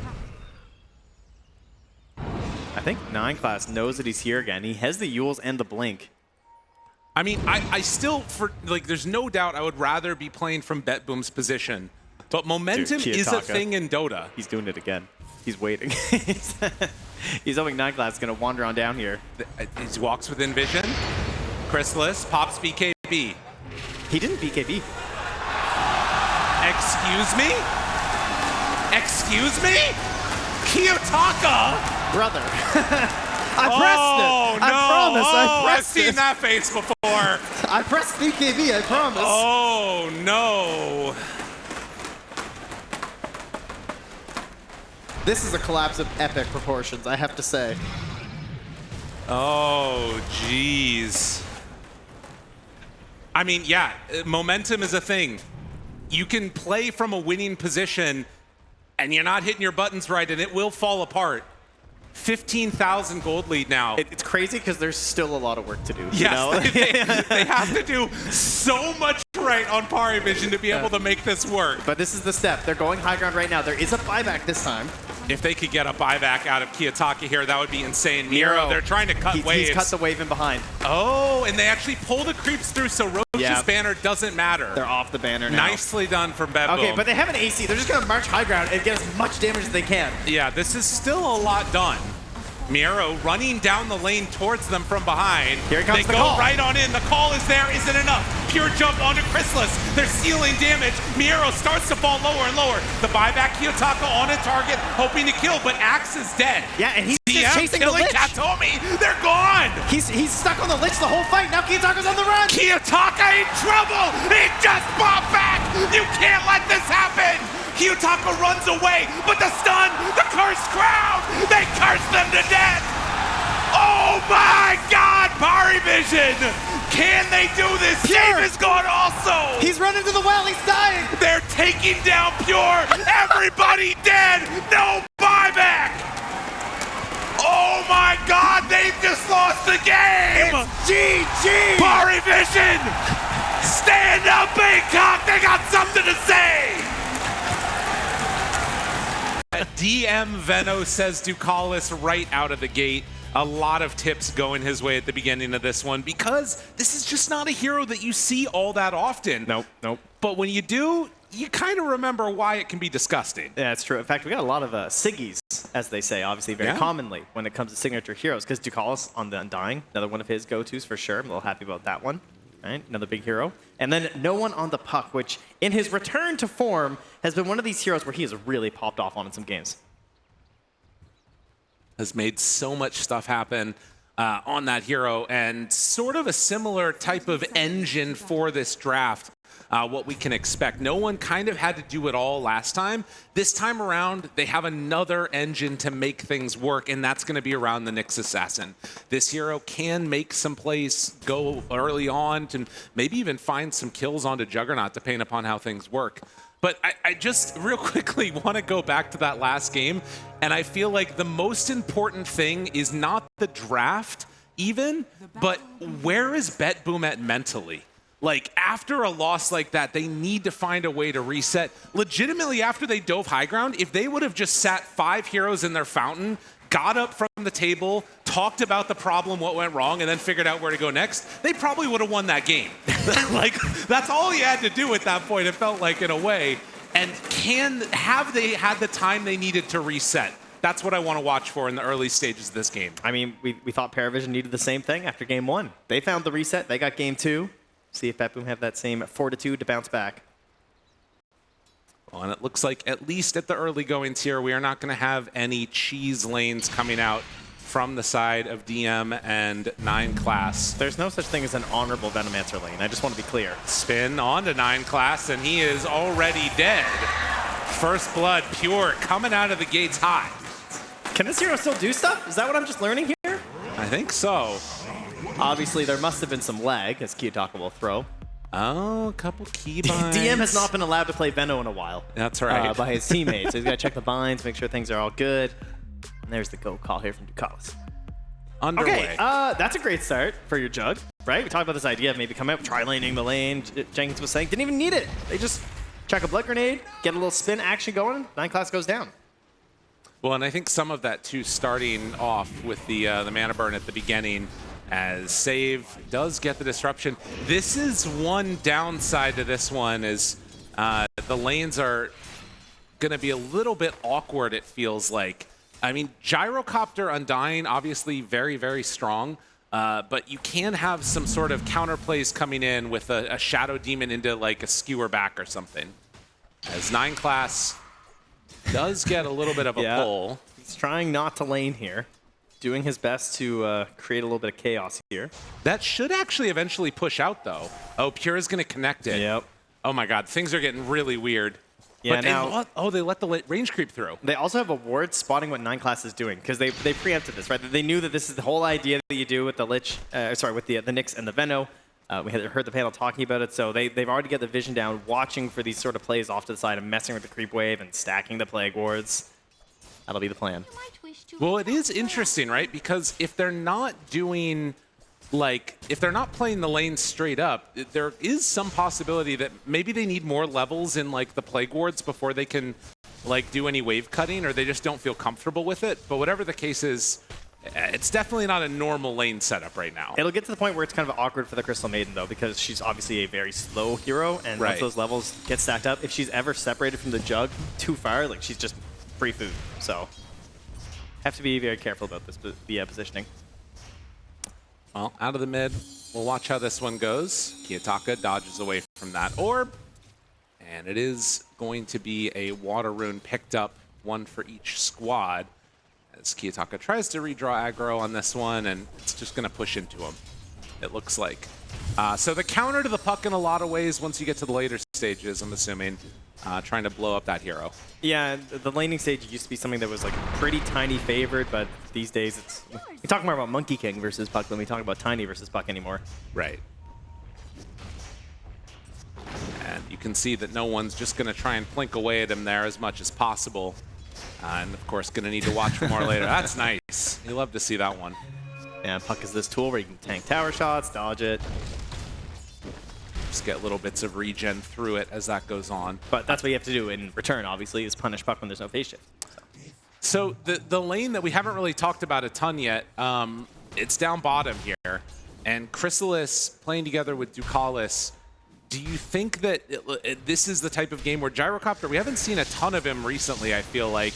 It's more often than not been almost support, it feels, sometimes. That's true. Yeah, we've had quite a bit of support Gyro, but this idea of just like going deeper into the carry pool, the Slarks are coming out, the Gyros are coming out. It's obviously just a very strong hero. Lots of good mixed damage, and when the games get a little bit funky, it never hurts to have a Gyro going late. As Ducalis is going to get pulled way back. Now it isn't Undying. Yeah. And he knows it, so he gives him a wave. Actually taking the 2 points in decay here, too. Does have Tombstone at the ready if they want to try and make something happen. But at least for now, still very slow, 9 class steady get stuff. this? I think so. He's moving pretty quick, yeah. It's the expensive courier. Easier to track. So they managed to get that one. Puck steps on in, Ducalis drops it down. Start to punch away at it, seeing what they can do, but it is going to be enough for a kill. Yeah, Miero on the other side, not going to be so lucky. No, that's a great trade right there. And of course, he actually dies to the Tombstone trying to kill it for save. So wow. A 2-for-1. Very nice. This guy knows his Undying. Yeah, a much better time than he was having on the Lich last game. And up top, I mean, 9 class continues to just pull the waves into the Veno. DM is in the triangle, throwing down wards and jungling a little bit here. So trying to create a new paradigm up here. And it's just a super uncomfortable place to go as a Crystal Maiden. Save. Looking. Good lord, he Dodges. is so slow. Yeah. No one, nice. Easy. Yeah, well done. Able to stay away from that. Pure coming in up top here. He's looking for a play. He's got the treads, feeling beefy. Kadomi does have a blood grenade. Takes out that healing ward right away. The crowd is bloodthirsty, That's right. They want something happening. but they will not be That obliged. crowd going crazy. This is all happening independently, too. I'm really impressed with this crowd. Nice job, everybody. Ducalis, level 3. Radiant's middle Just tower trying to is secure the rune. It is going to be a haste up top. That's a good one to get. Yeah, that's a great one for Tiny. Gives you a chance to actually make something happen. And on a Venomancer, that's a very vulnerable hero. He's going, making his move, and he's going the wrong way right now. DM, yep, you're in some trouble. Oh! All right, well, that's fine. See you, 9 class. It's Just been real. barely misses that one, but yeah, should be able to get an easy kill here on the 9 class. So the Nyx is going to also fall off of that rotation. DM dodges. Yeah, no sweat on that one. That's all right. Ducalis setting up here on the bottom tier 1. I mean, call down already used. Are you trying to make your way to a Wisdom Rune? This would be a bold maneuver. Well, they know that somebody is over there at the Wisdom Rune, so maybe they can make something happen here on Demiero. It's got skewer, so Yeah. you don't want to commit the Tombstone. There's no way that works. So no, it's just going to be a Wisdom Rune apiece. I am looking at the CS, though, and Nyx has been able to get a fair few while this has been going on. 19 so far, so he's been getting some farming working for himself. Yeah, it's hurting the Veno a little bit, obviously, but DM can catch up because he's gotten to the point now with 3 points to play where he can jungle, and he's currently farming an Ancient stack, so Okay. that's pretty solid. It's always nice to have an offlaner that can do that right now, especially one that likes these early stats, the Bracer, the Null Talisman. And 9 class can sort of just chill up top in the lane. is under attack. Just try not to feed one away for free to the jug. Yeah, getting random creeps here and there. And Oh my god. he's at great positioning, but I think his luck might have run out here. yeah, this is a little bit too much. wait, He missed it? forces out the stun. Okay. Oh, the tree! And then the juke back. Oh, he's gaming. Oh my god, Oh, he's 9 gaming so class. hard. What a gamer. Oh, that was so sick. In the meantime, Ducalis does go down, but Chrysalis, wait a minute. They jump in, able to cancel that one. Kiyotaka in trouble. Now they drop the Dream Coil, and it's enough for the kill. Double, in fact. And who remains? That's right. The cockroach surviving the nuclear explosion. Here is over to the side, underneath tower. Now, there is like a stun play from up on high. I mean, I feel like you just have to throw it out just, just to mess with them. Yeah? Yeah, that's Okay. correct. Forcing Pure back, making him feel uncomfortable. And DM pressuring this mid tower with Yeah. Ducalis and no one nearby. He has been summoned. I mean, this looks really good. So far for PARIVISION. Oh, in return, though, the RP's used. This is big. Can they bring him down all the way? Chrysalis, nowhere left to go. All right, and they're going to turn this into a push of their own here. Well, so far, so good from BetBoom. I feel like as far as worried about the tilting stuff, they seem to have so far been playing very good Dota. There is a TP invis rune here for the puck. Coil in 10 seconds. I mean, there's got to be tempted to go down here. They've got Tombstone in 1 second. Ducalis, He wanted it. couldn't quite get it in time, but no one with that invis waiting, thinking about it. A big play. Oh, man. They're coming they from know behind. something's happening. They don't see him. They don't see him TPing in. The TP shows now, and there's the jump. Oh, save at the last second with save, but he's still in trouble. Pure goes down. Dude, that tree. Yeah, it's doing a lot there. The trees are certainly with PARIVISION in this one. Helping out in a couple of plays, and now a scuttling Nyx assassin also nearby. Wasn't needed for that one, but wants to set something up here on the Miro. He's going in. Oh! Blood grenade? With the impale. Oh, my God. waited for the empowered punch to get that spike carapace off. Nicely done. He just got Pure's courier as well. Minute and a half there. And look at this. Just barely out of vision. Such a clutch play and almost a save. I mean, what a good use of that invis rune, too. And that's after they got to calls. I mean, that should have been even easier. Now he has the tombstone, so they can just run up in here, take all of this, and with the threat of tombstone being dropped, like, you do not want to fight in here. They're coming in smoked.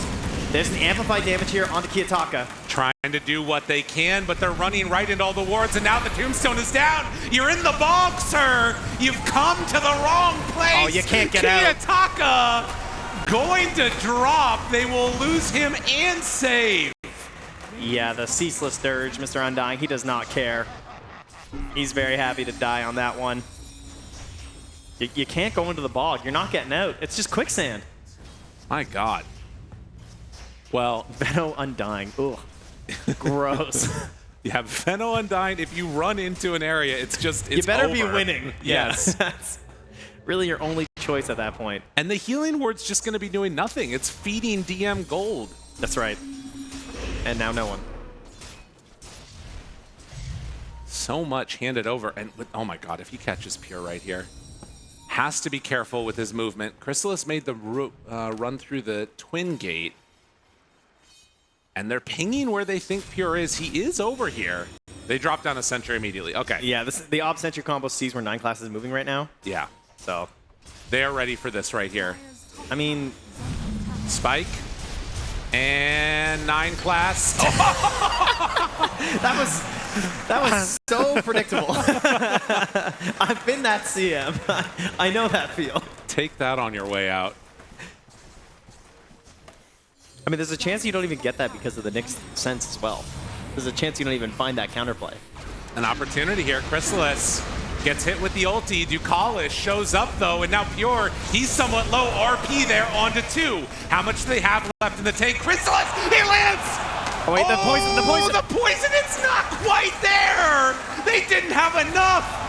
How is everything working right now for PARIVISION and nothing for BetBoom? They finally get the kill onto the puck. That's a good one. And it's going on to Kiyotaka, too. Desperately trying to get into this game. He's going to get the Blink Dagger, the most important item for this Tiny.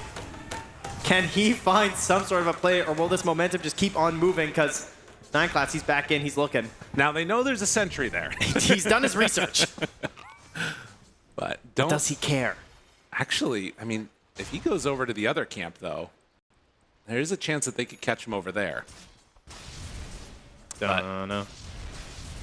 He's going for the long wraparound. He actually is trying to hunt Pure here. 9 class. I was going for Jaws. Waiting. Oh, there's a healing ward. Waiting. 9 class, the healing ward. You gotta kill him. Another few hits. It's not gonna be there. Oh. Whew. Good thing it's level 2. That's right. Zeus ult now. No more assistance. A noble attempt at a solo play, though, but all right, now, no Nyx Assassin. Kiyotaka, he can move in here with his Blink, perhaps. Try and find something else. Level 6 on the CM. They got a lot of damage right now. Miro, how's his progression going? Oh, never mind. Yeah. You see the Ogre Axe first, and it's just okay, I'm not making... I mean, he's got a Tiny with the Blink Dagger, so he's going to count on him to make the moves. Yes, I mean, that's pretty much your play there. As last time he did hit a skewer into RP, which caught onto 2. Pretty solid if you can get that option. 9 class running through to go get a wisdom. They will scan it, know what's happening, and now he's got to run. They pop the dust, won't find him. That's just resources down. Scan down, dust down, beat down. They've taken a little bit of a break here from PARIVISION, though. Unlike our fans, who never take a break. The fans ready to keep it going, trying to urge these teams on to more bloodshed. We've already had 22 kills in 14 minutes. Yeah, that's an Undying Veno game, I'd say, yeah.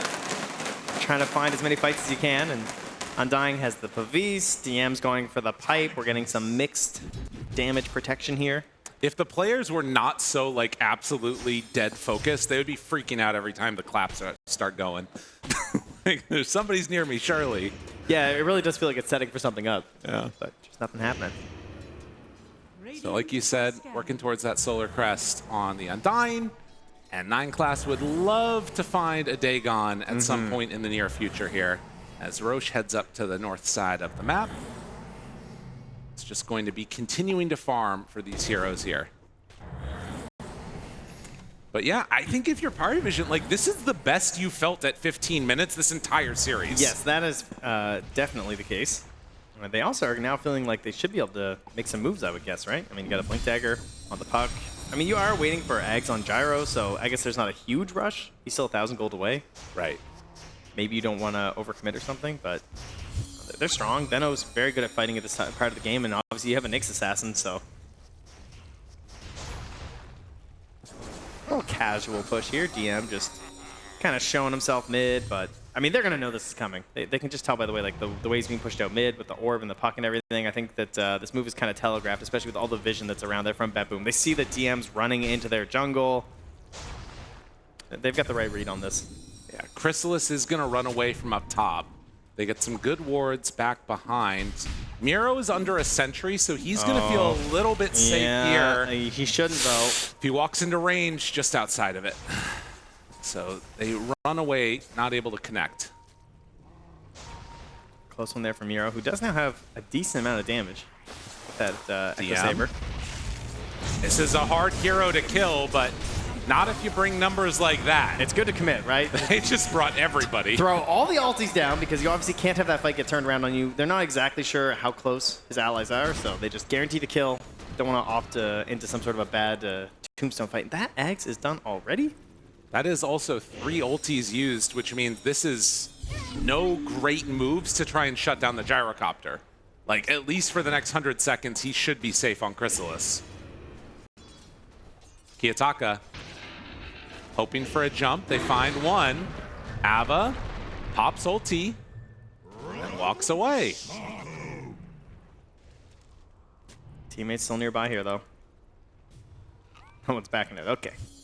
Back to farming. It's a classic game 3 here. It's been, it's been very tense. There have been some pretty crazy moments. Oh, yes. Some people feeling like they were further ahead. Well, you know what? Never mind. They were really far ahead. It wasn't so much about it. They were ahead, and then they weren't. Yes. So they're going to try and stay ahead for PARIVISION this time. Don't want to make the same mistakes their opponents did in the last game. It's not much of a lead, though, obviously. No. Well, and I think that now you sort of want to play around, if you're going to make any moves as PARIVISION, around this Venomancer, who's like sort of immobile, but once you get set up in an area, it's pretty hard for you to do much of anything. Like, to fight into it, it feels like, for BetBoom. Well, they take that out. That's silence. Oh, There's no my Manta. God. He's got no Manta yet. Easy peasy to take down the Jug, and Katomi, another ulti up, but there's nothing left to do there. I mean, it's a good read. There was no Carapace, but it doesn't help. Oh, and now no one. He immediately goes bottom. He still has the Dream Coil. Save is here, though. Save is thinking about ditching him. Kiyotaka sticks around. Meanwhile, the arrow has to pop the RP just to try and stay alive, but he still could be in trouble. Chrysalis on the chase down now. Arrow will get the skewer away. No one's still chasing down bottom. It's just a continuous chase. Finding him, save, hoping to get away, but the chase, blood grenade, couple punches, and save goes down as well. He did trade his life to make sure that Kiyotaka could get out of there, though. So yes. Net positive there for BetBoom. Now Kiyotaka, he's trying to find something back. All right, he'll just take the wave and get out. As Pure and Chrysalis still fighting over who controls this part of the map. The answer might be 9 class here in 10 seconds. Dire Observer still up on that pillar, just about to disintegrate. And they're going to use that to get DM. Smoke, immediate Omni slash out and into the kill. I mean, that is the benefit of playing against the Veno, right? If you smoke on him, you can't immediately go for the blow up. 9 class, doing some quick maths here. Does he really have enough? He's thinking about it. If that would have hit, he was going for it. I don't know. That's a bit much. All right, into the Roche. Take this with their tombstone. A little bit of a safety measure here from PARIVISION. And that key item that you talked about, Manta style, done for Jug now. Yeah, no silence into free kill anymore. And the crowd getting back into it again with some of the claps. Those Thunder Sticks. Feeling good about the opportunity here of PARIVISION moving on. I mean, this is kind of the dream right now. Aegis Gyrocopter, 20 minutes, get your Tormentor. Already has the Crystallis, so you don't need that BKB because you have the Aegis. You get to press into the enemy territory. They have some good wards down already, despite the overabundance of sentries that they've been placing down. They still have a good idea of where these BetBoom heroes are moving, so 9 class can lead the charge here as the Tormentor grants a shard to Nicholas, who dies, but Ceaseless Dirge, whatever, he's back up. Easy. Yeah, just a 2,000 gold lead, still very even. And the other thing that's sort of like crazy about this draft in a lot of ways is that it very much depends upon BetBoom finding good smokes. If they smoke into killing cores, they're in a really good spot. But otherwise, they can't really make a move into a Venomancer's area. Now, is Ducalis good enough at Undying to get a save versus RP with Tombstone? Ooh. That's what we're going to find out. Why was this spell never called Entomb?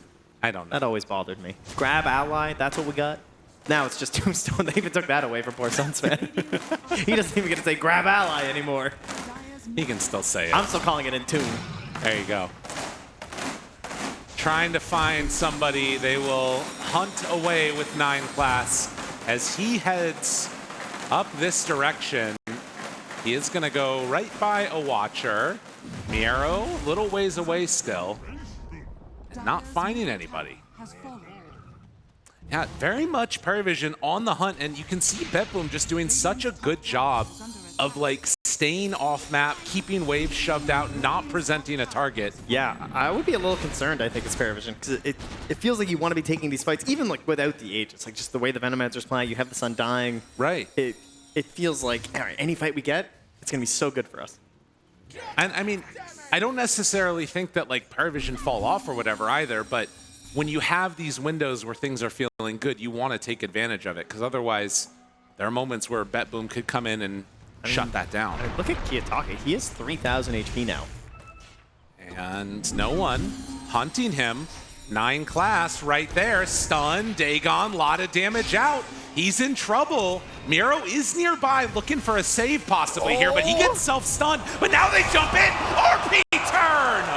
On to 2, but oh, never mind. Yeah, but is he going to pay for that? Can they keep him? No one. Trying to live. He that gets was so close. out. Dire's bottom tower is under attack. Oh, man. Well, Man, that was a big tiny. That took a lot. Still goes down for the Nyx Assassin, though. Save, stun, Chrysalis, walk up, go in for the finish. Nice ulti there. It does not matter as they are going to lose several, and Pure doesn't have anywhere left to go either. That Gyrocopter is way too strong. Okay, they found their fight. Point is made. That Aegis gaining them a lot of gold right now. That is a power play, Trent. Look at this. I mean, they just thought that they could do enough here, but not nearly enough damage. Unreal. And then Pure's just in the midst of it with nothing left. No friends. Oh my goodness gracious. I mean, their best chance of the fight is definitely going to be with Kiyotaka, obviously. I mean, he's huge on this Tiny. He's the biggest on their team, which you don't really expect out of these like mid-Tinies, but he's just been circling around the map, dodging all these fights, waiting for his big moment. And think about how long he survived versus like every spell in PARIVISION, and then nobody was able to get there in time. I mean, that is the thing that's weird, right? Is that it feels like it's a bunch of players on BetBoom all independently trying to do things and haven't really been able to make it all work in concert together. Like, that big fight play happening down bottom is as Kiyotaka dies. Tough stuff. Yeah, now they're in your space, taking up your farm. 9 class right outside the gates. Always threatening something. Poor Kataomi's scared to leave the tower. Yeah. As he should be. Pure moving over. 9 class gonna have vision on him. But no friends nearby. I mean, level 3 Dagon. 1600 HP. He's thinking about it. He's thinking about it. he doesn't have Empower. He's like, there's no Empower, and he's like, well, the Maelstrom proc's like, oh wait, I'm invis. Yeah, that doesn't work.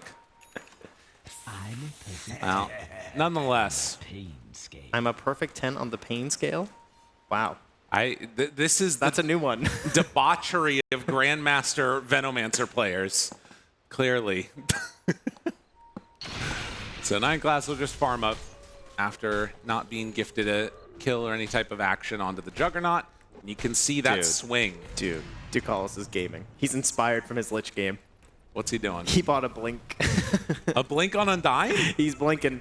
He's like, I got my Solar Crest. I got a shard. I'm blinking in. I'm making plays. He can save. Yeah, you blink, you follow whoever gets RP'd and entomb them. Because that's what it's called. That's right, entomb. Yeah, we'll see if that comes to fruition. That'd be pretty sweet. I mean, you know, they're getting Omni-Slashed. Entomb. That's right. So 19-13, but again, it just feels like BetBoom are sort of holding out, waiting for anything. And man, he is crazy. He's just Ducalis is just running into enemy territory. These supports don't care at all. Like they're all the way in on this side of the map and saying, "Come deal with me." That is such bad news for their opponents that they can play like this. Yeah. Are BetBoom now going to group up and go for some type of a play together? I mean, just look where they're stuck at. I mean, Kitog has a lot of damage. He has the Conda finished. Again, I'm still impressed by his farm. Right. And Pure's catching up too. It is an 8K lead, but the cores are big on BetBoom. Right. The big disparity is like this CM that has almost nothing.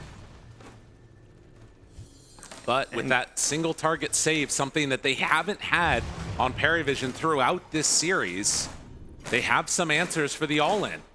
Yeah, I mean, it's also important to remember that, you know, this puck does not have a defensive item yet. He's Octarine Core, which, you know, kind of is because it gives you better phase shift and better mobility and everything, but overall, if no one does get caught, there is a chance.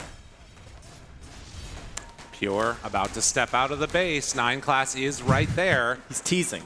Smoke breaks, I think, on 9 class too, so he knows that they're over in this area. Pure shows for a moment, waiting. Dude, Pure, you're crazy. Walking up, finding him. Dagon out, in trouble, dead! That's all it takes. One moment. I guess he didn't know. I think he didn't know. I thought he knew. A lapse in concentration, and now no Juggernaut for 40 seconds, and no buyback. Like, No. they actually, I think, just have to give up a lane.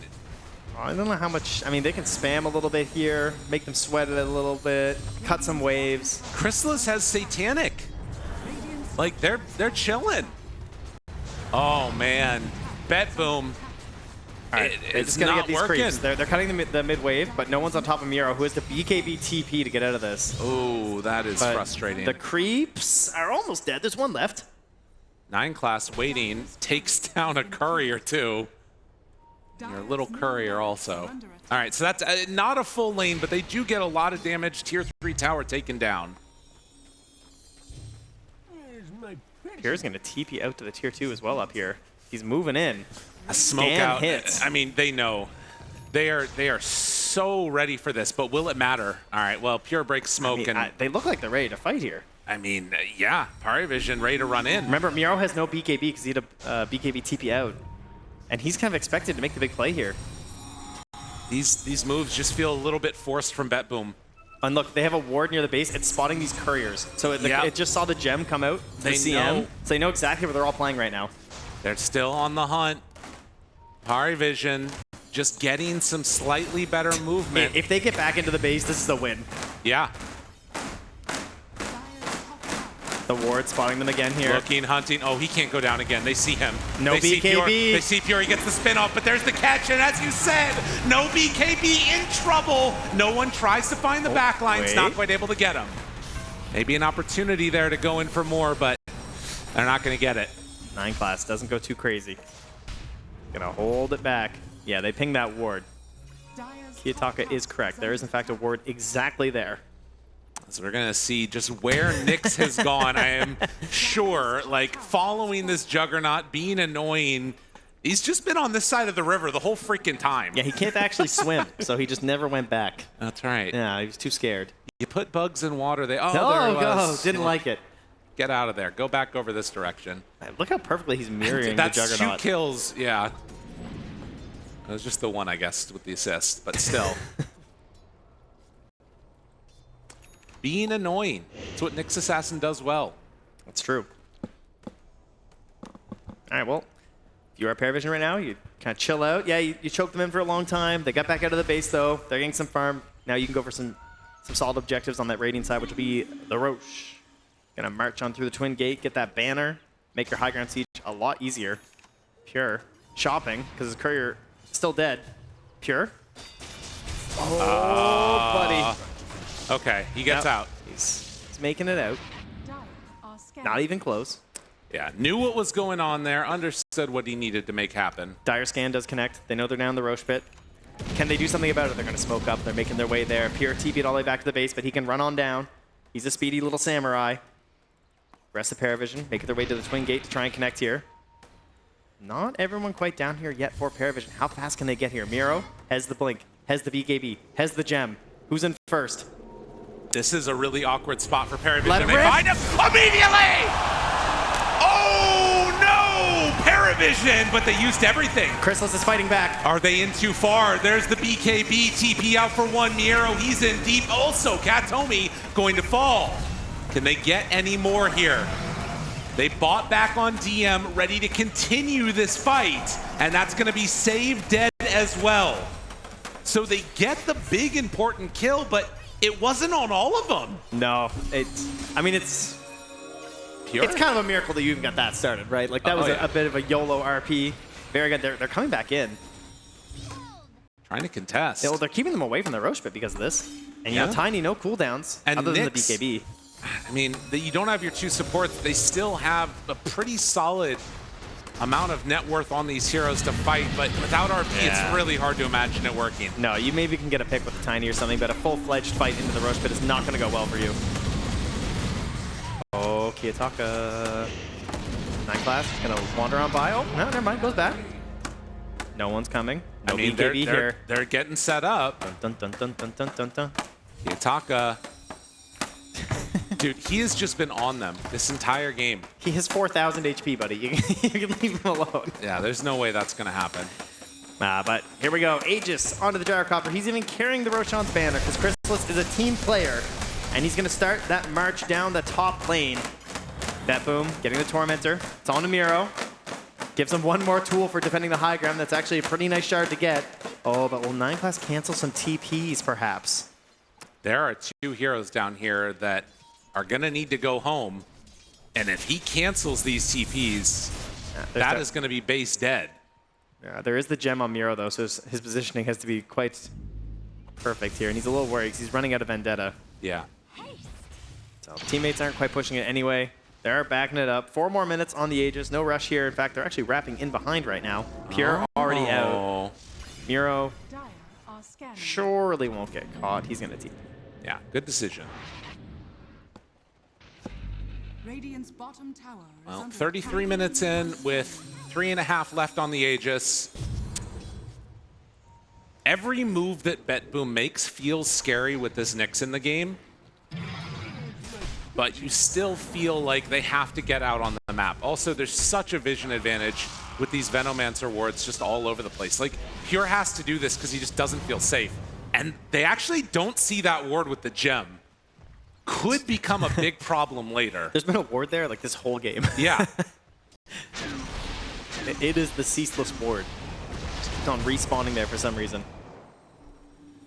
It says 9K lead at the top. It's really not that bad, Yeah. to be honest. Like, this does not, to me, feel like a 9K game. This feels like if you hit 1 RP, you could be at a bit of a problem zone here for PARIVISION. Like, I would be pretty cautious about forcing a high ground here. I agree. I also feel, though, that just the way that BetBoom have been playing, they're very, very much trying to play to kind of not lose, you know? They're You call that RP onto the Twin Gate a not lose play? They've changed. with the exception Game of 2 that. knocked some sense into them. The exception of that moment. Just maybe not as risky as Game Yeah. 2. We're trying to find a happy middle ground. Oh, 30 Plague Wards have been killed. Oh yeah, there you go. Pure, he's getting the most. And hoping to get into this Scotty as quickly as he can. Help deal with that gyrocopter. And, you know, as you've talked about, the panel talked about, the Juggernaut, a good matchup against this Gyrocopter if you can get him isolated. But is that actually going to manage to happen in these fights? Definitely a possibility. Yeah, I was envisioning how Ducalis would use this Blink Dagger, and I was thinking, you know, he just needs a Ghost Scepter, and then it's fine. Now he's got one, so, yeah, you know, he blinks, he goes, he entombs, and then the Omni Slash is just over. Right. And then the next answer of the nullifiers start coming out. There's a lot of different things that could happen. But smoke up. PARIVISION heading up to the north. Again, playing towards their ward, which has seen a lot of these heroes. Yeah. Oh, man, a support pick would be so nice. There is buyback on Kataomi. They also want see to the force Jug. high ground with the Aegis. Katomi. That's fine. That's a freebie. Let him go. And 9 class looking for more, won't find it. They get the kill onto the Crystal Maiden. And look at, they're not hiding high ground, they're just moving south. Yeah. Just trying to scoop up anything they can, but there's actually just no farm over here right now. Right. So pure, it's a wasted effort. And they're going to start hitting high ground. Now they're not set. A minute left on this Aegis. Chrysalis starts to beat away at it. All right, RP's coming home. Yataka, you going to make your way back home? Obviously, really good disposition Dire's top tower and movement abilities. Miro can find a skewer back if he wants. All right, everyone's TP'd back. Have to be careful. 9 class looking to cover it. There it Toss is. back. Oh, Skewer the interrupted. silence! The silence out. Perfect reaction. Chrysalis, Satanic, trying to survive through this. He needs to back away. He does manage to get some separation there. And the silence onto the Juggernaut, at least for now, buys them enough time to get out of there. Yeah, now he's a little bit low, so he Satanic's up. Doesn't get the most HP, though, but he wants to commit for the racks. It's only 10 more seconds on this Aegis. Thinking about going. That's an AC2. They're getting big items. That's just ranged racks. That's not a huge amount for that Aegis, but they have to back out here. And, you know, they can kind of feel it here. I guess that they can keep pushing with Veno wards, but it's not going to happen that quickly. Chrysalis, if you step up, still have to be careful about those tossbacks or just the RP. Lays it down, but trying to save. He can't get him! No entomb!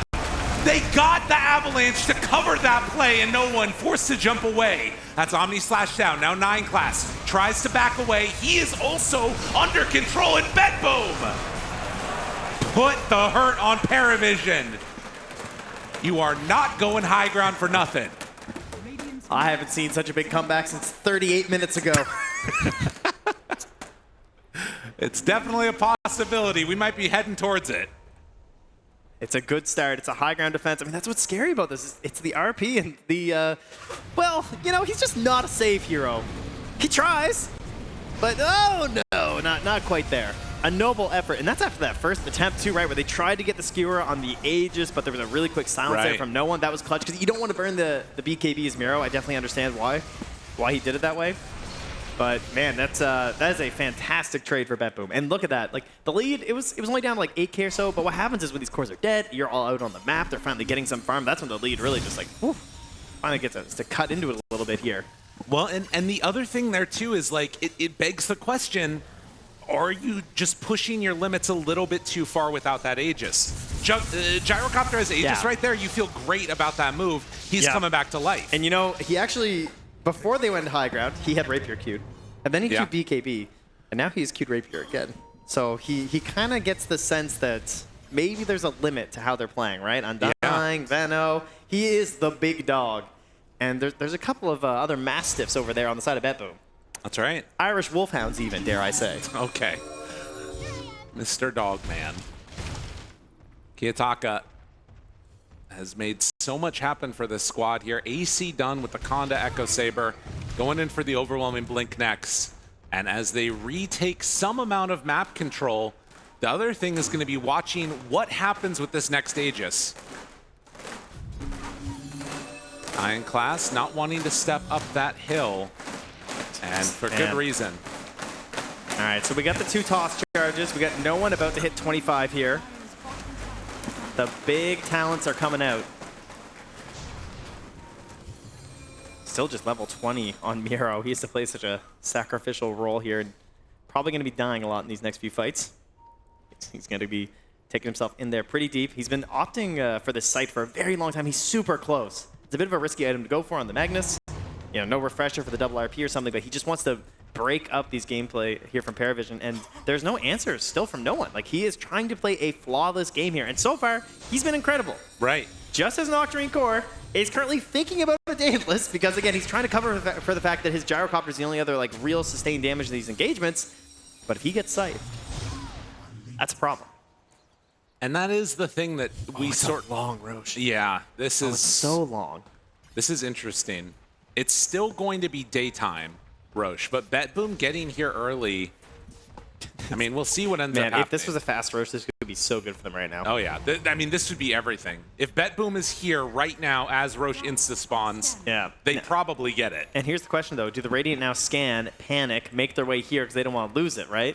No one's coming over with the ninja gear. 9 Class is scouting it behind as the Nyx assassin. Do they have any detection now to try and find him? BetBoom get here first. They hold their ground. Kiyotaka out, but no Smoke one. Pops. Got him. Toss two. Toss two. No one. Toss times 2 and get the kill. Dude, he has no buy. He finished the Daedalus. You know the problem though, for BetBoom, how unlucky can you get? He's going to be back alive by the time Roche respawns. And Ducalis is just circling mid. Oh, he's saying go and push, force them back.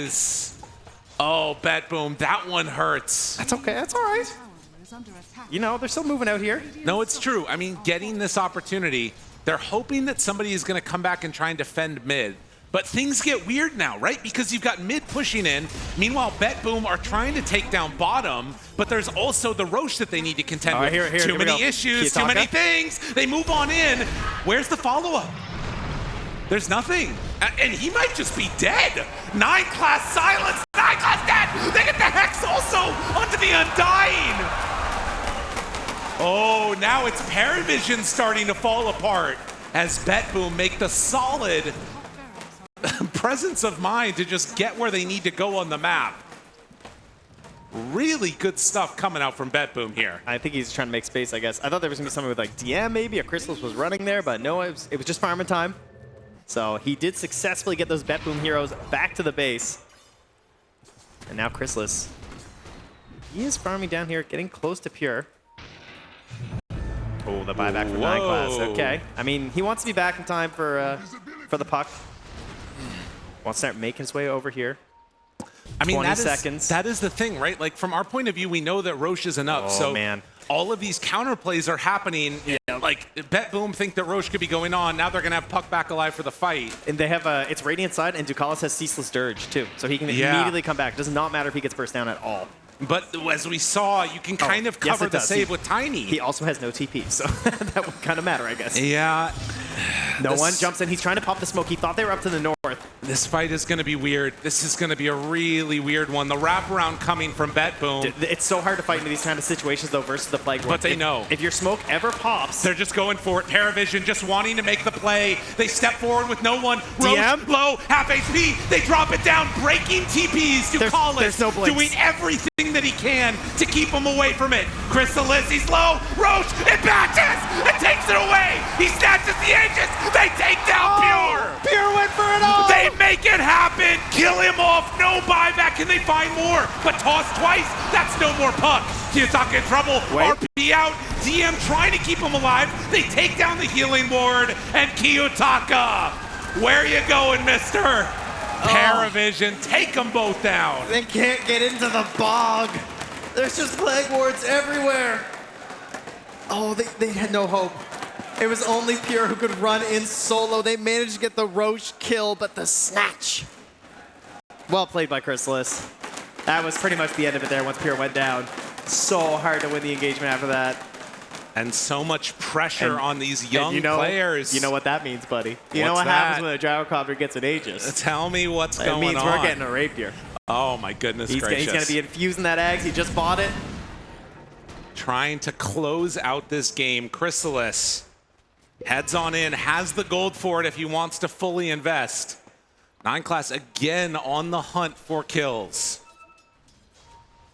And well, okay. They found were somebody. So ready for that one. And now in some trouble, 9 Class gets taken out.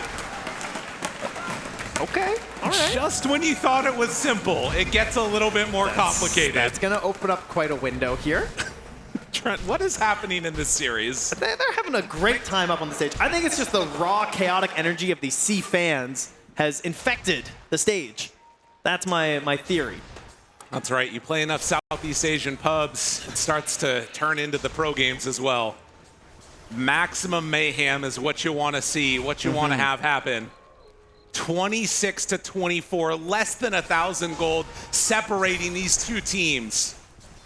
PARIVISION, they pick up a couple other big items. The Hex is there. They still have the Aegis on the gyrocopter.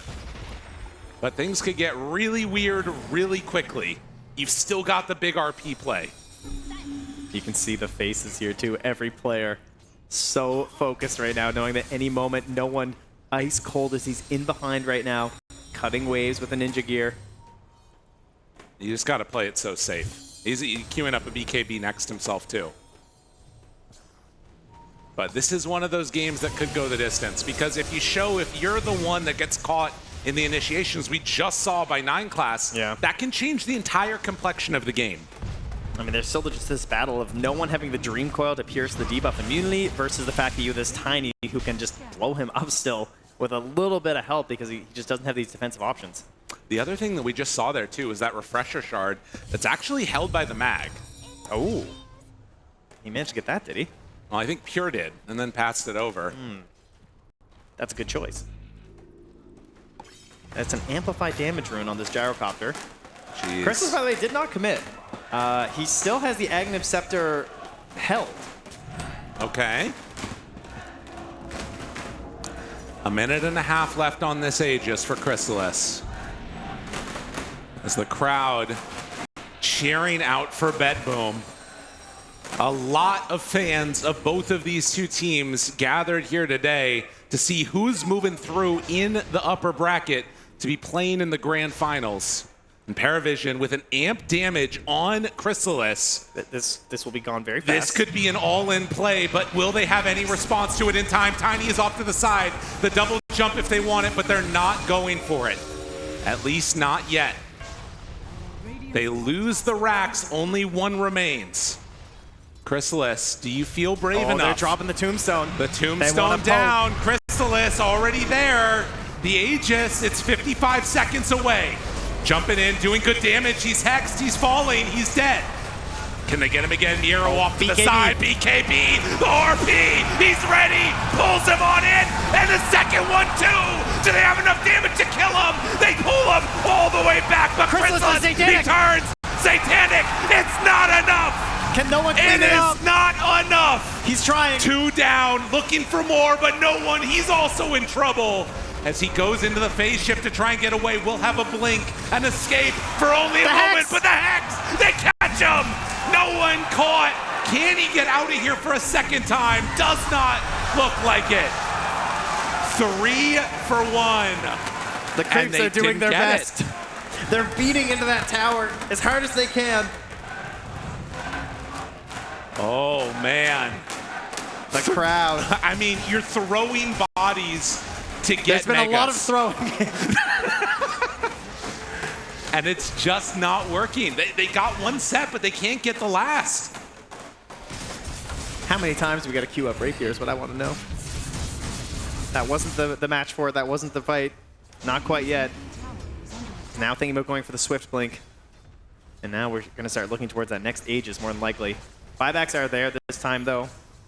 It's not a hopeless case here for PARIVISION. You can't just like YOLO in his BetBoom. Kiyotaka's trying to find something a little bit crazy with this Invis rune and the Empower.